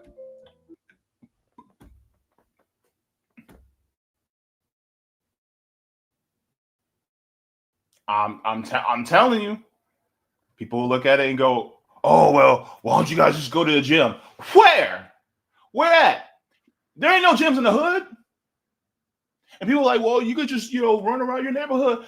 Have you been in some of our neighborhoods? It's dangerous out there sometimes. So you can't really just work out like you really, really want to. So that's a part of it too. And yeah, Black people, particularly Black women, they could be a little bit more curvy. But then we're stigmatized with the Eurocentric beauty standards of being, skinny and thin. We're plagued with that too. And so we're always looking down on ourselves. So add all these things together, you know what I mean?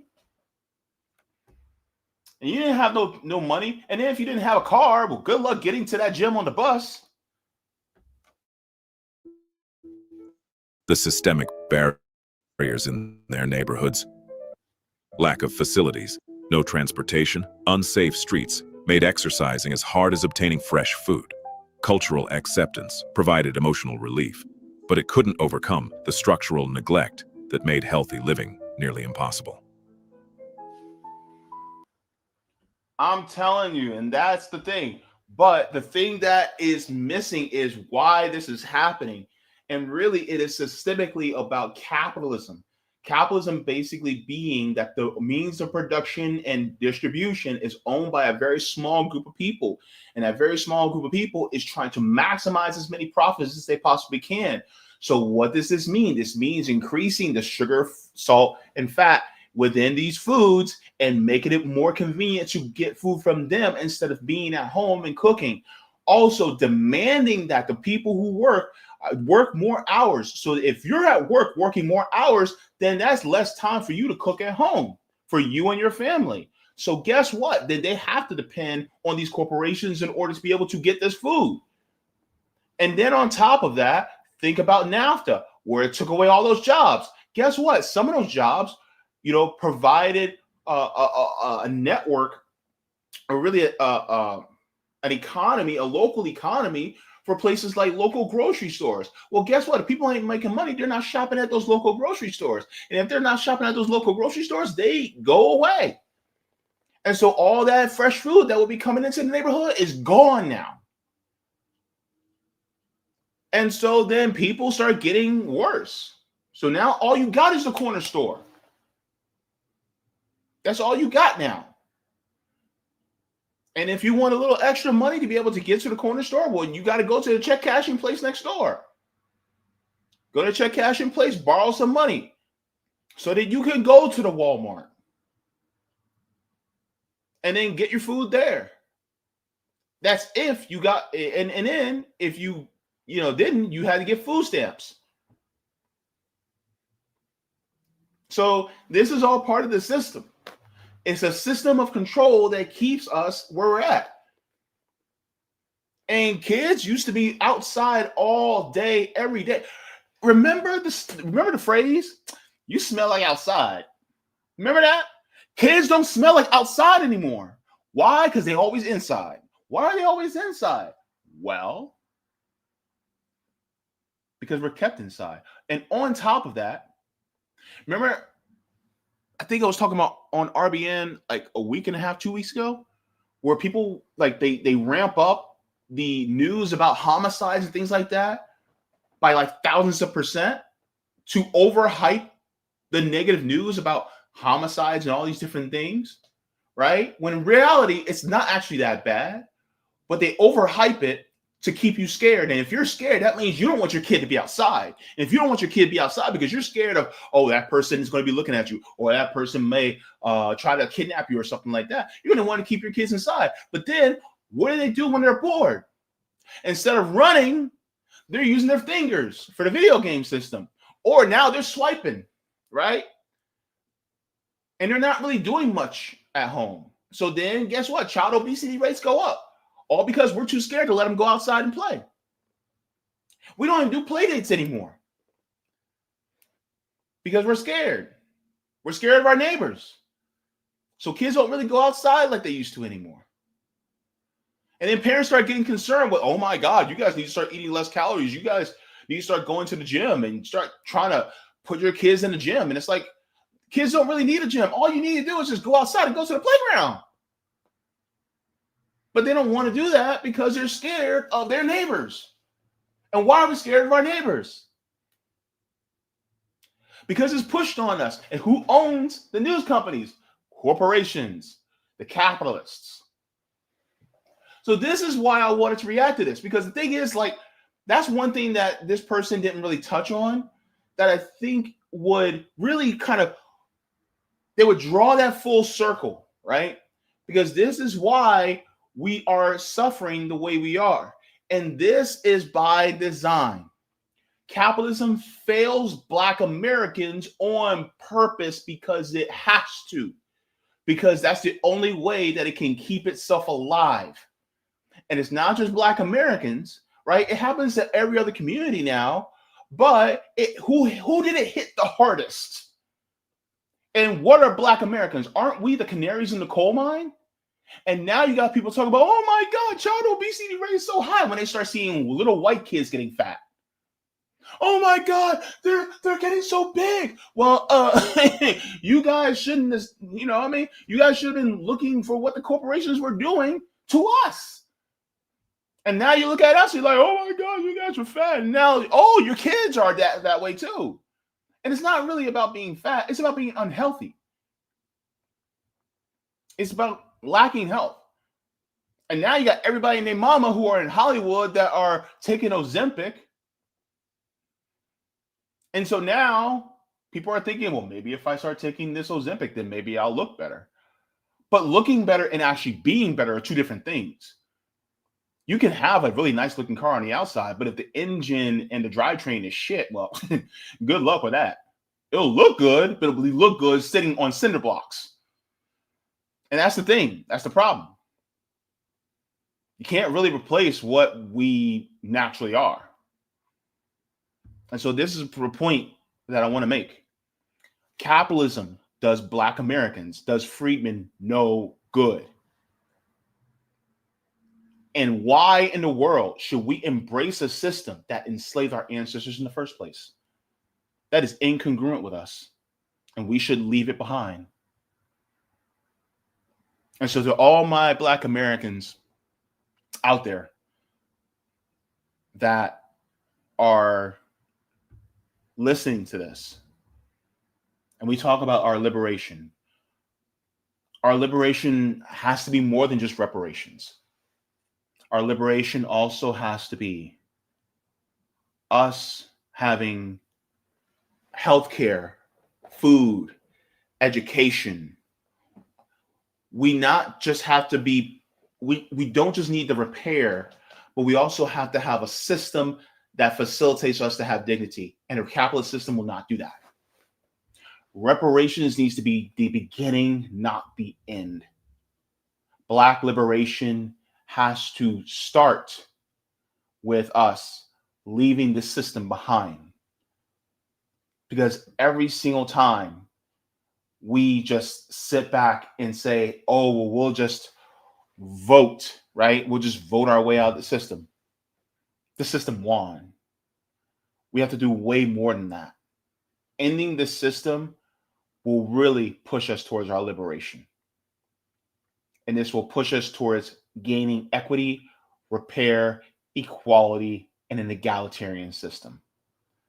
So I want my brothers and sisters and siblings in the Black community to wake up and realize that the system that has been set up to our disadvantage. And it's time to flip the script. Flip that table over. And let's have ourselves something brand new.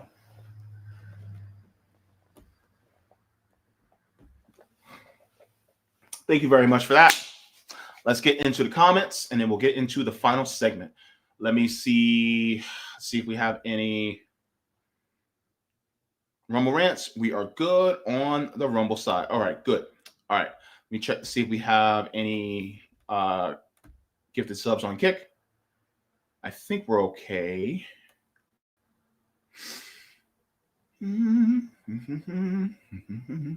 Okay, looks like we're good on Kick. All right. Okay, perfect.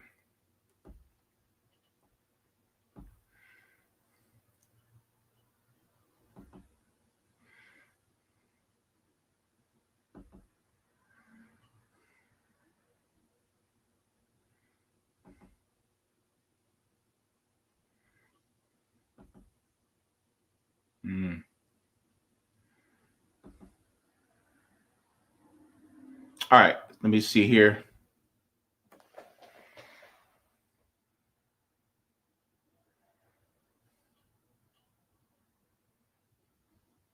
Miss Tisha Flores says, I get mine from the bee store. Wait, you talking about honey? Wait, there's a bee store? See, here's the problem, though. Now, I hate this, but it is what it is. So because I had a kidney transplant, right?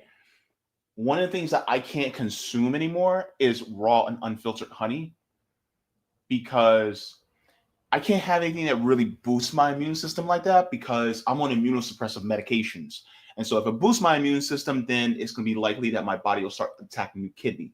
So I can't really have honey that's unfiltered. I'm trying to find a filtered honey that's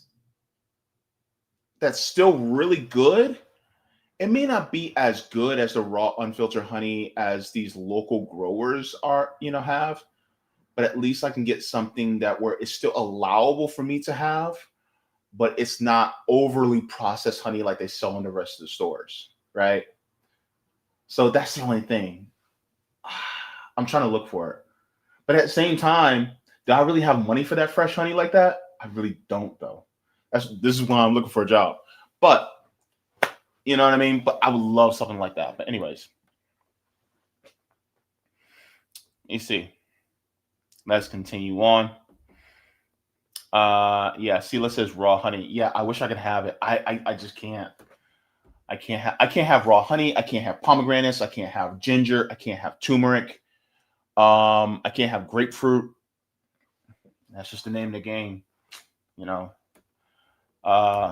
Sean Miller says, I got a Surge shirt and 75 cents out of a Surge machine at my middle school. Little than I know, I used as a bill. Oh, you were used as a billboard. Oh no. Oh, that sucks. Leroy says, one of my Crisco's original uses was to make candles. Used to make candles with Crisco? That's funny. Miss Cat says, I miss Surge. Wow. Sean says, triple patted burgers were, I'm sorry, I can't talk today. Excuse me. Triple patty burgers were also go-to cheat meals for old school bodybuilding back then. Aside from that, this whole thing almost comes off as exploitation by food consumption for the top to score big. Yep, absolutely. Yeah, Crazy Cat says they told us Crisco was healthier. It's crazy, right? Katie Lewis, my homie, part of the Orlando chapter of RBN, says, hell yeah, I used to think Kid Cuisine was the shit when it was absolute shit. Kid Cuisine was horrible, man. And our moms, you know, they thought, hey, you know, it gets a complete meal. You know, in reality, it wasn't complete with anything at all. You know, and I mainly wanted it for that brownie, right? You know, and a brownie that is, you know, warm, fresh out the microwave. It just hit. It just hit. You know what I'm saying? It kind of reminds me of that honey bun. Okay, when you're those of you who have known a family member or a loved one who were locked up, one thing I learned was if you take that package of that honey bun and you open it just slightly and then put it in the microwave for about 20 seconds, baby, let me tell you, that honey bun out the microwave warm was everything. Oh my Lord.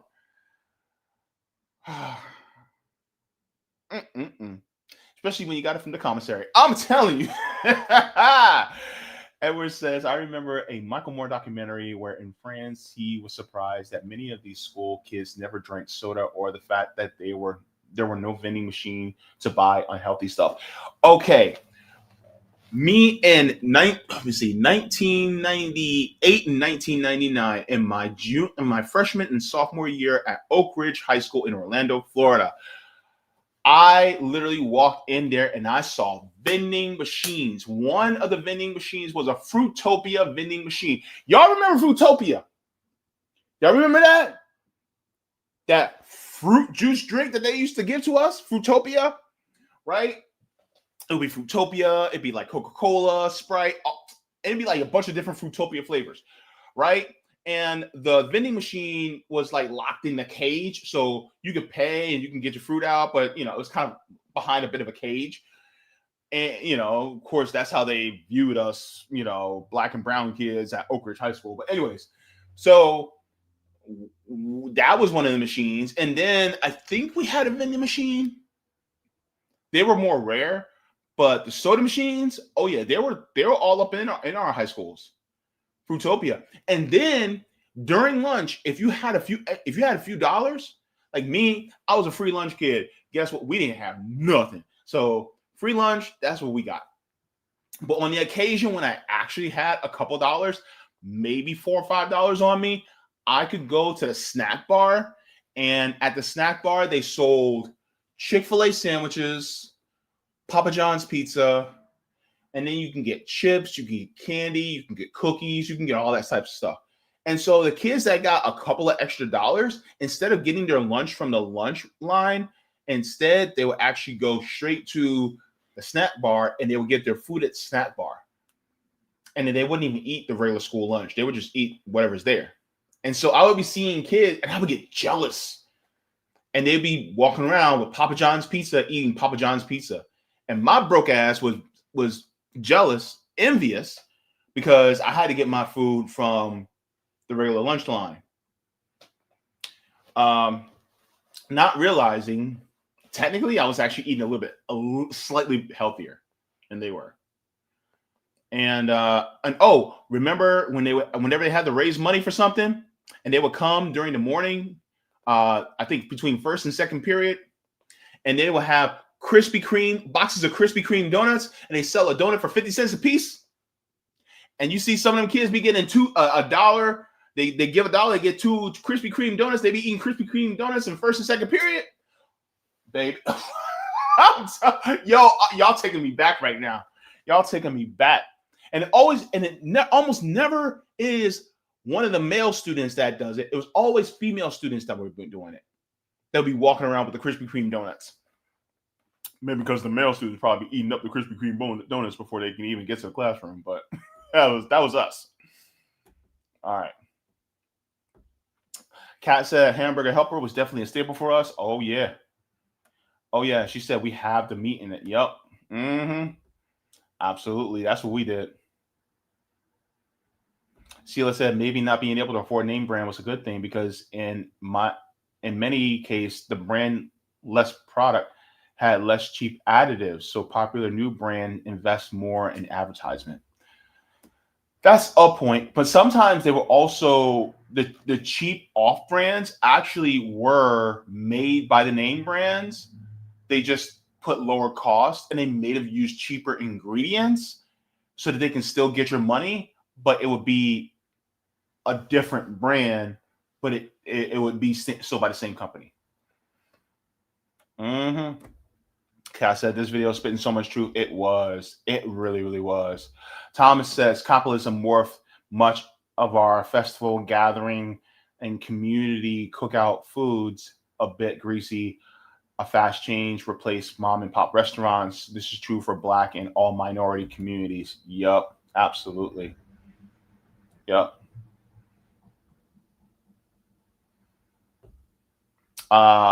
Jacqueline says, wouldn't putting lard in the hair be a fire risk? Ma'am, we put grease in our hair day in and day out as Black people. Do you want to know how much? I literally, after I showered, and this was yesterday, I took shea butter and put that in my hair. If lightning struck me, I would look like that character Anger off of Inside Out. I'm just saying. Flammable. Yes. Yeah, we use grease in our hair.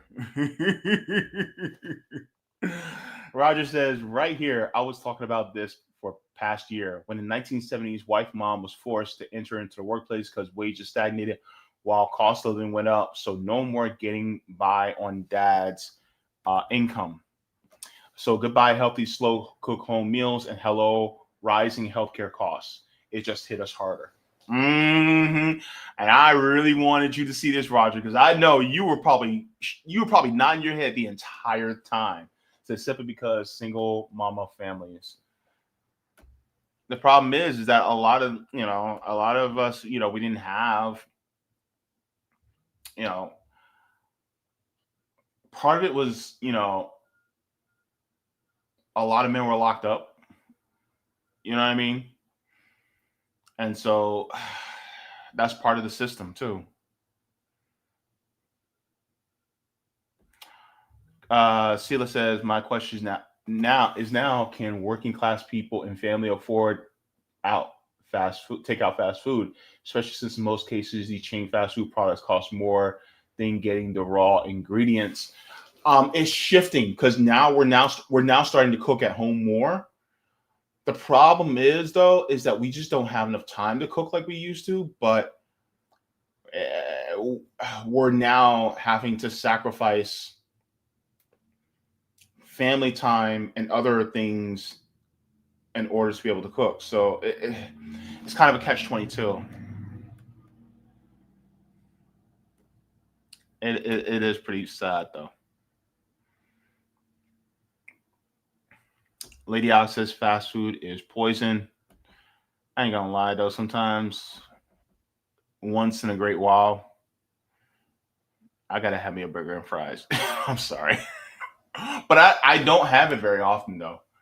I'll have it maybe like every 3 months or maybe 4 months and it's for a cheat meal. It's not like anything regular at all. Raj says bring back postal banking and cashier checks for free. Play just got to make it 24/7. Yeah. Mm-hmm. Yep. Absolutely.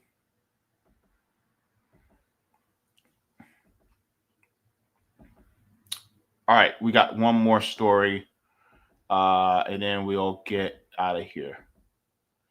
Let me see here.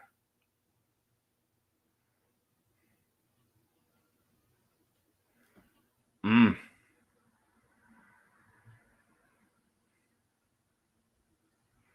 by the way, that whole B store, that sounds like a good idea.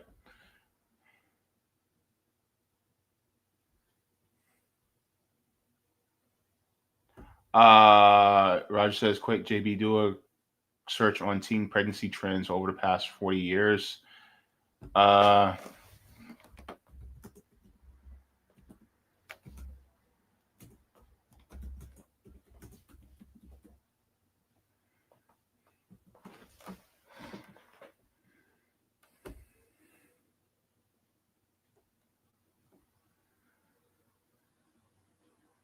Oh my gosh.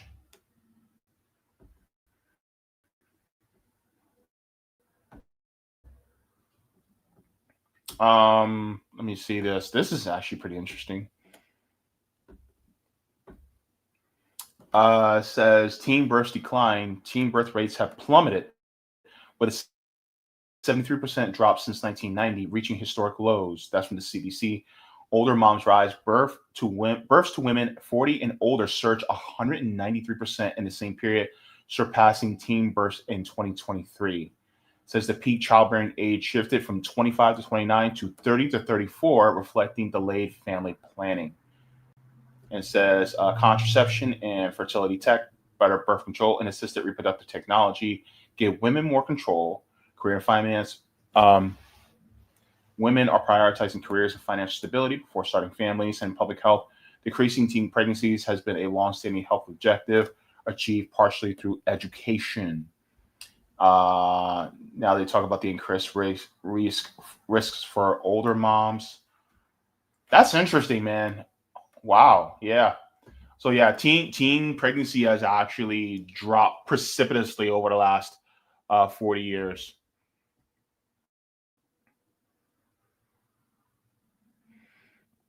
You see Chris coming and saying Black people en masse not trusting the government and instead building an alternative together shouldn't be controversial. Dual power is the only pathway to liberation. Absolutely, Chris. You're absolutely correct. And this is one thing I encourage the most. Lee said, oh, good to see you, Lee. Nice to have you. And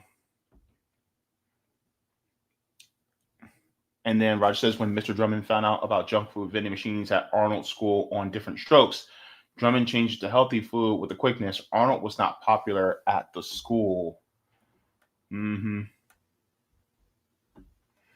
And then Jacqueline says, I'm sure when Jamie Oliver, also a so-called famous chef in the UK, campaigned to get rid of turkey Twizzlers in British schools, that was the end of his celebrity chef career.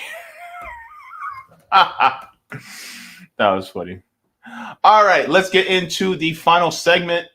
This is going to be a good news story. So we're now going to uplift. We're going to get a little lighter, guys. We're going to get a little lighter. So this is going to be a good news story, and I cannot wait to share with you guys. So let's get into it. All right. So, of course, we had the discussion about Gaza flooding, and that is still continuing to go on. We talked about how capitalism fails Black America. And now we're going to be talking about a partial victory, but this victory is a victory nonetheless. So we'll be getting into this here, how the UK failed. Absolutely. And yes, I had to do the victory baby meme because it called for that. It called for that. Let's say this. This is a win. A win is a win. A victory is a victory. And we are going to call it, and we're going to clap it up for Richard Medhurst. Thank you guys so very much. Friend to the channel, Richard Medhurst. I I'm happy for you. I'm very happy for you. And this is a good thing that has happened to him. And so we're going to get into this because that was one of my biggest concerns was with Richard Medhurst and dealing with what he was dealing with. And so if you guys remember, Richard Medhurst was actually, he was detained by the UK authorities under suspicion of terrorism for just being a journalist. And under that, he was detained, he was questioned, and they were trying to charge him, and they were doing everything they can to silence him. And this was extreme form of censorship. Well, things have took a turn, and the UK has just landed flat on their face. And let's celebrate with Richard Medhurst. Let's be happy that this is happening. My name is Richard Medhurst. Last year, I became the first journalist in Britain to be arrested for my work under the Terrorism Act, Section 12. After being investigated for over a year, the UK have now dropped the case, no charges will be filed, and I am no longer on bail. But the UK authorities only closed it because they decided to pass the buck to Austria, where I'm facing similar persecution for my reporting. So the UK handed all their files, all their intelligence that they have on me, to the Austrians. Their claim is that Austria has quote-unquote primacy. Basically, that's the best excuse that they could come up with to try and save face. And I'll tell you why it makes no sense. First of all, Austria can't have primacy if the UK arrested me first 5 months earlier. Second, these two cases are definitely both ridiculous bullshit, but the claims are different. The UK claims that journalism is terrorism. The Austrians say journalism makes you a member of a terrorist organization. And third, under Section 12, they think they have universal jurisdiction, so they can prosecute you for saying something on the moon or in another country. But they didn't, because they have no case. There was no crime. But the fact they still went out of their way, my government went out of their way to give Austria whatever so-called files they have on me, shows you what vicious little shits they are. These cockroaches are literally blowing people up on a daily basis, and then they have the nerve to call me a terrorist because I'm sitting in a room by myself talking to a camera. I never answered a single question. I went no comment for 2 hours. I never unlocked a single device, even when they offered me journalistic privilege, which I'll explain in another video. I still turned it down to protect my sources, knowing I could face prison just for refusing to unlock my phones. So, as a fellow person who sits alone in their room talking to a camera, he stood firm. He stood 10 toes down, and he's told the truth with his whole chest. And I am happy that he did. And this is a victory for journalism. It's a victory for journalism because we should not be silenced for speaking the truth about the world, the systems, governments, what have you. We should not be punished for telling the truth. We should not be punished for revealing what the people should know. And this is not just for Richard Medhurst. This is for people who are being jailed, who are political prisoners that are in prison right now. This is for the Mumia Abu Jamals. This is for the people who are, this is for people who are constantly being picked on and dragged. This is for people like, Max Blumenthal, Aaron Mate. This is for Abby Martin, Anya Parampil. This is for people like Ben Norton. This is for people like Glenn Greenwald. This is for people like Sabby Sabs. This is for people, that continuously speak the truth. This is for all of us. This is for Julian Assange. This is for all of us that continue to speak out, whether you're a political commentator like myself or an investigative journalist, you know, that is doing work on the ground, like a Dan Cohen, or if you're a journalist on the ground like a Margaret Kimberly. You know, this is for them, because ultimately the truth needs to be told, and it should not stop. And that's when people lose their freedoms, when the truth is no longer told. People lose freedom. And this is something that I am happy about, because the Western empires need to fall, because they are trying to stifle the voices of people. And this shouldn't happen at all. So that's why this is great news. Let's continue on. Could face prison just for refusing to unlock my phones. I refused to cooperate. Nonsense. And in the end, they still had to let me go, and they still had to drop the case.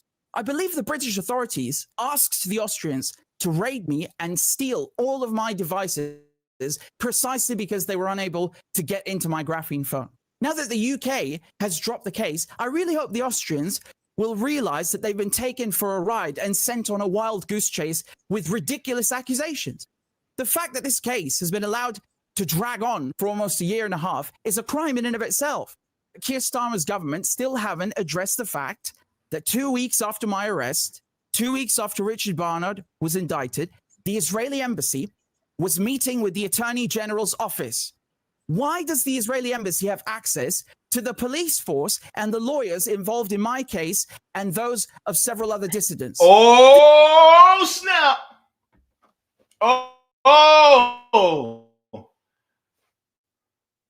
Yeah. Why is Israel so involved in this? And there you have it, because he was speaking out against Zionists in the colonial occupation. That's why.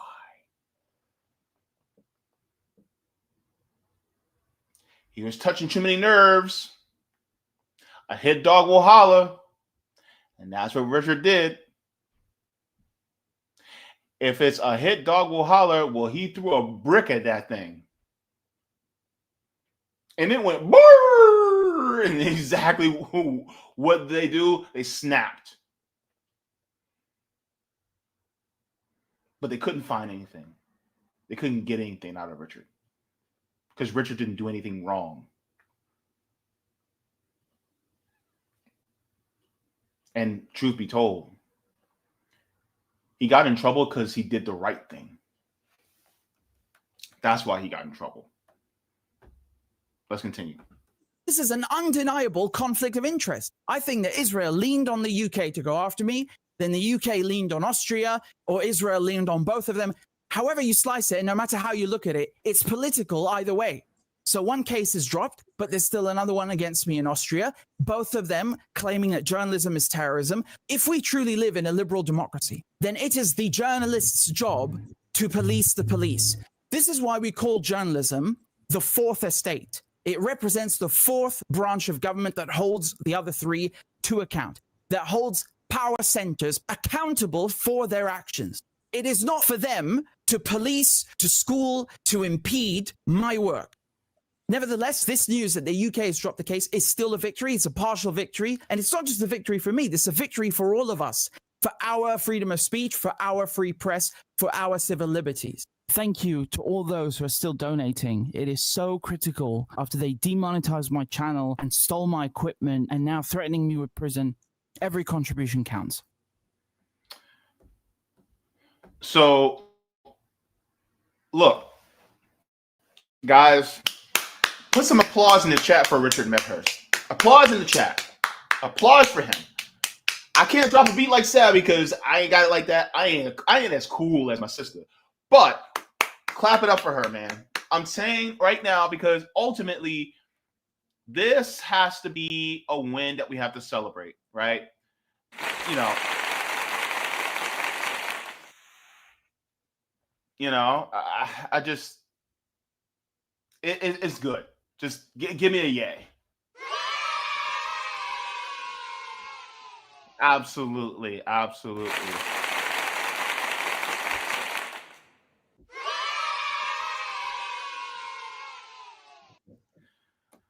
So I think this is why it is so important that we continuously support journalism in our, in our circles, especially real independent media.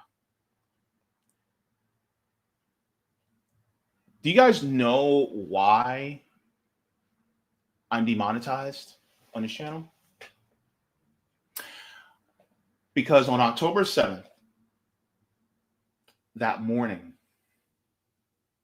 it was a Saturday, Richard Medhurst went live and he talked about the operation that Palestinian resistance led. And he actually had video showing the resistance fighting against the occupiers. And as he showed it, it showed the operations of what they did. I saw that and I was like, oh snap, this is big. So I showed what Richard showed. That's when on October 10th, I got demonetized permanently. Richard also got demonetized permanently for showing what Palestinian resistance was doing. That's why my channel is demonetized. And so if you're watching Richard Medhurst, please make sure, if you are able to, support the work that he's doing. Because ultimately, and also these fascistic governments, they stole some of his equipment. And that equipment is not cheap. And if you support those of us who are in independent media and trying to either reveal through our commentary what is actually going on, how the system operates and what the system is doing, or people who do investigative journalism who is actually on the ground doing things that reveal to us what is really going on. If you can support them, then support them. If they say, click the like, go ahead and do it. If if you aren't subscribed, but you notice that you watch them kind of regularly, hit the subscribe button. Just, it's not going to change anything for you, except for you may see, their video recommended more, but it is a big thing, right? And then if you can go that extra mile, if they are still monetized, super chat, super thanks, membership, or if, or the best thing is to become a patron on a bare Patreon. But try to support these independent channels. And by independent channels, I'm talking about the real ones. I'm not talking about the ones that have this independent veneer, this independent facade, but they're really just corporations that are, trying to masquerade as independent media. That's not who I'm talking about. And I think you guys know who those are. And so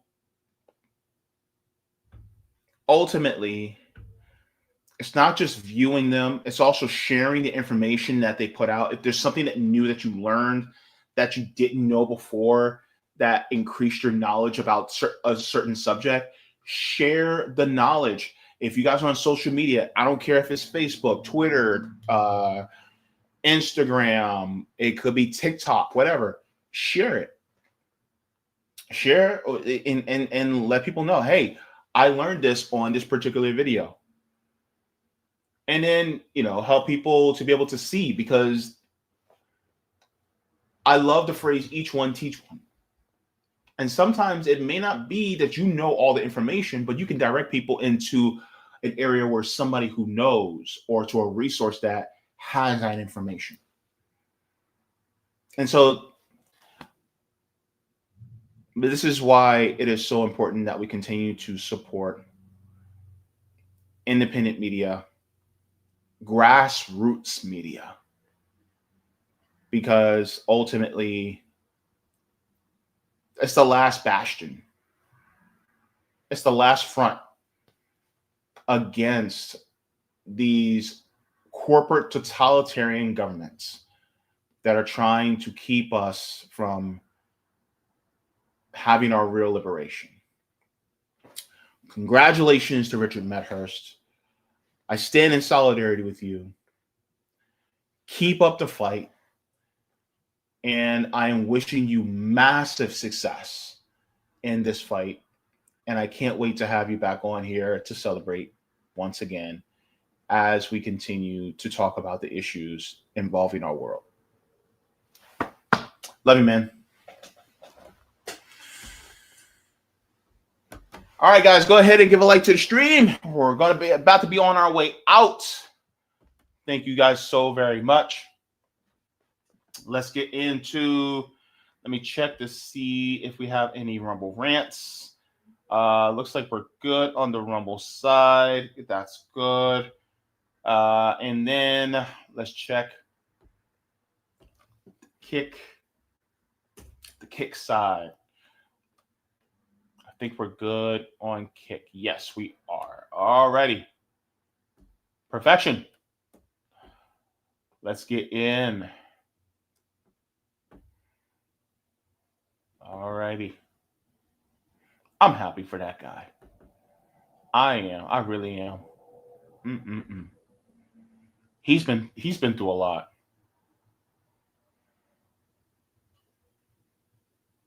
Let me see.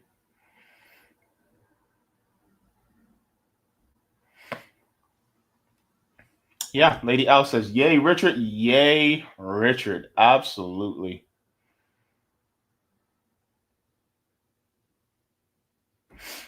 Yeah, Lee says, so I just watched a post on Richard's channel and says his case has been handed over to Austria for now. Oh, wait, there it is. Yeah.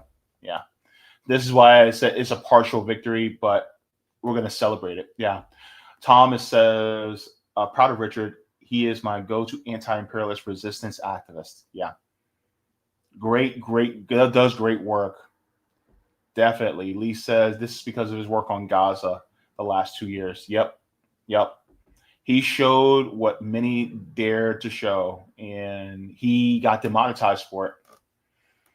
Yeah. Richard's a real one. He's definitely a real one. And he was, a guest on my channel early on. Despite my channel size, I'm still a really tiny channel, but I was even smaller, and he still came on. He was very gracious and very kind.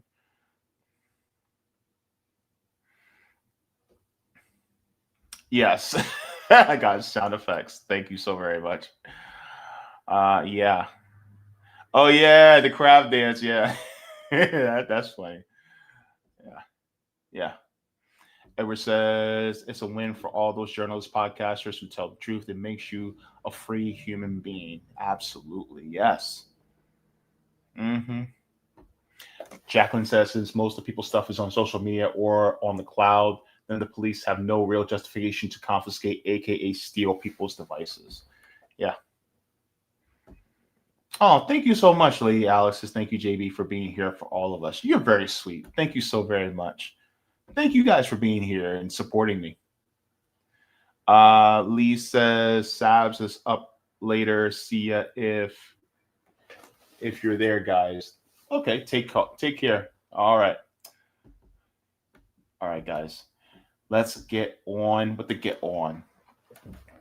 All right, guys. Thank you guys so much for tuning in to the channel. And so I'm going to be heading on out, but just to let you guys know, I will be coming out with my next, I will be coming out with my next episode of the Kind Connections podcast. So that should be out next Monday. And then I'm going to have on Lex. He is an activist as well. He has a lot of content on TikTok, and he's coming next Tuesday, so I'll be there with him on the 23rd. And then don't forget, Saturday is Roger Meadows' birthday. So if you guys are on Twitter, y'all better tell Roger Meadows happy birthday on Saturday. Set your timers, set your clocks. All right. And so, yeah, so I'll be seeing you guys. It's going to be a wonderful, gosh, we have like 2 weeks left until the new year. Whew. Time flew by. 2025 was definitely live, baby. Next Thursday is Christmas. Wow. It is crazy. But yeah, that's how time works. It moves forward. It marches on. So everybody, I will see you guys on the next one. And look, like I always say, water your plants, water yourselves, leave the world better than you found it. Do all the things if you got them. Please continue to fight against the system. And it just this one special message. Taking care of ourselves, both physically, emotionally, mentally, for some of you who are spiritually, taking care of yourself and trying to take away your dependence on or the influence of this system is an act of rebellion. Taking time to center yourself, to be an oasis for your neighbors, your family, and your friends, to really be the best version of yourself, that is an act of rebellion. So rebel.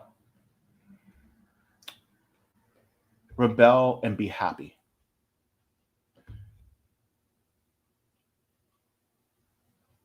And look, if you can, watch something funny, laugh. If you can't, read. Reading is fundamental. I love you guys so much for watching. And always leave the world better than you found it.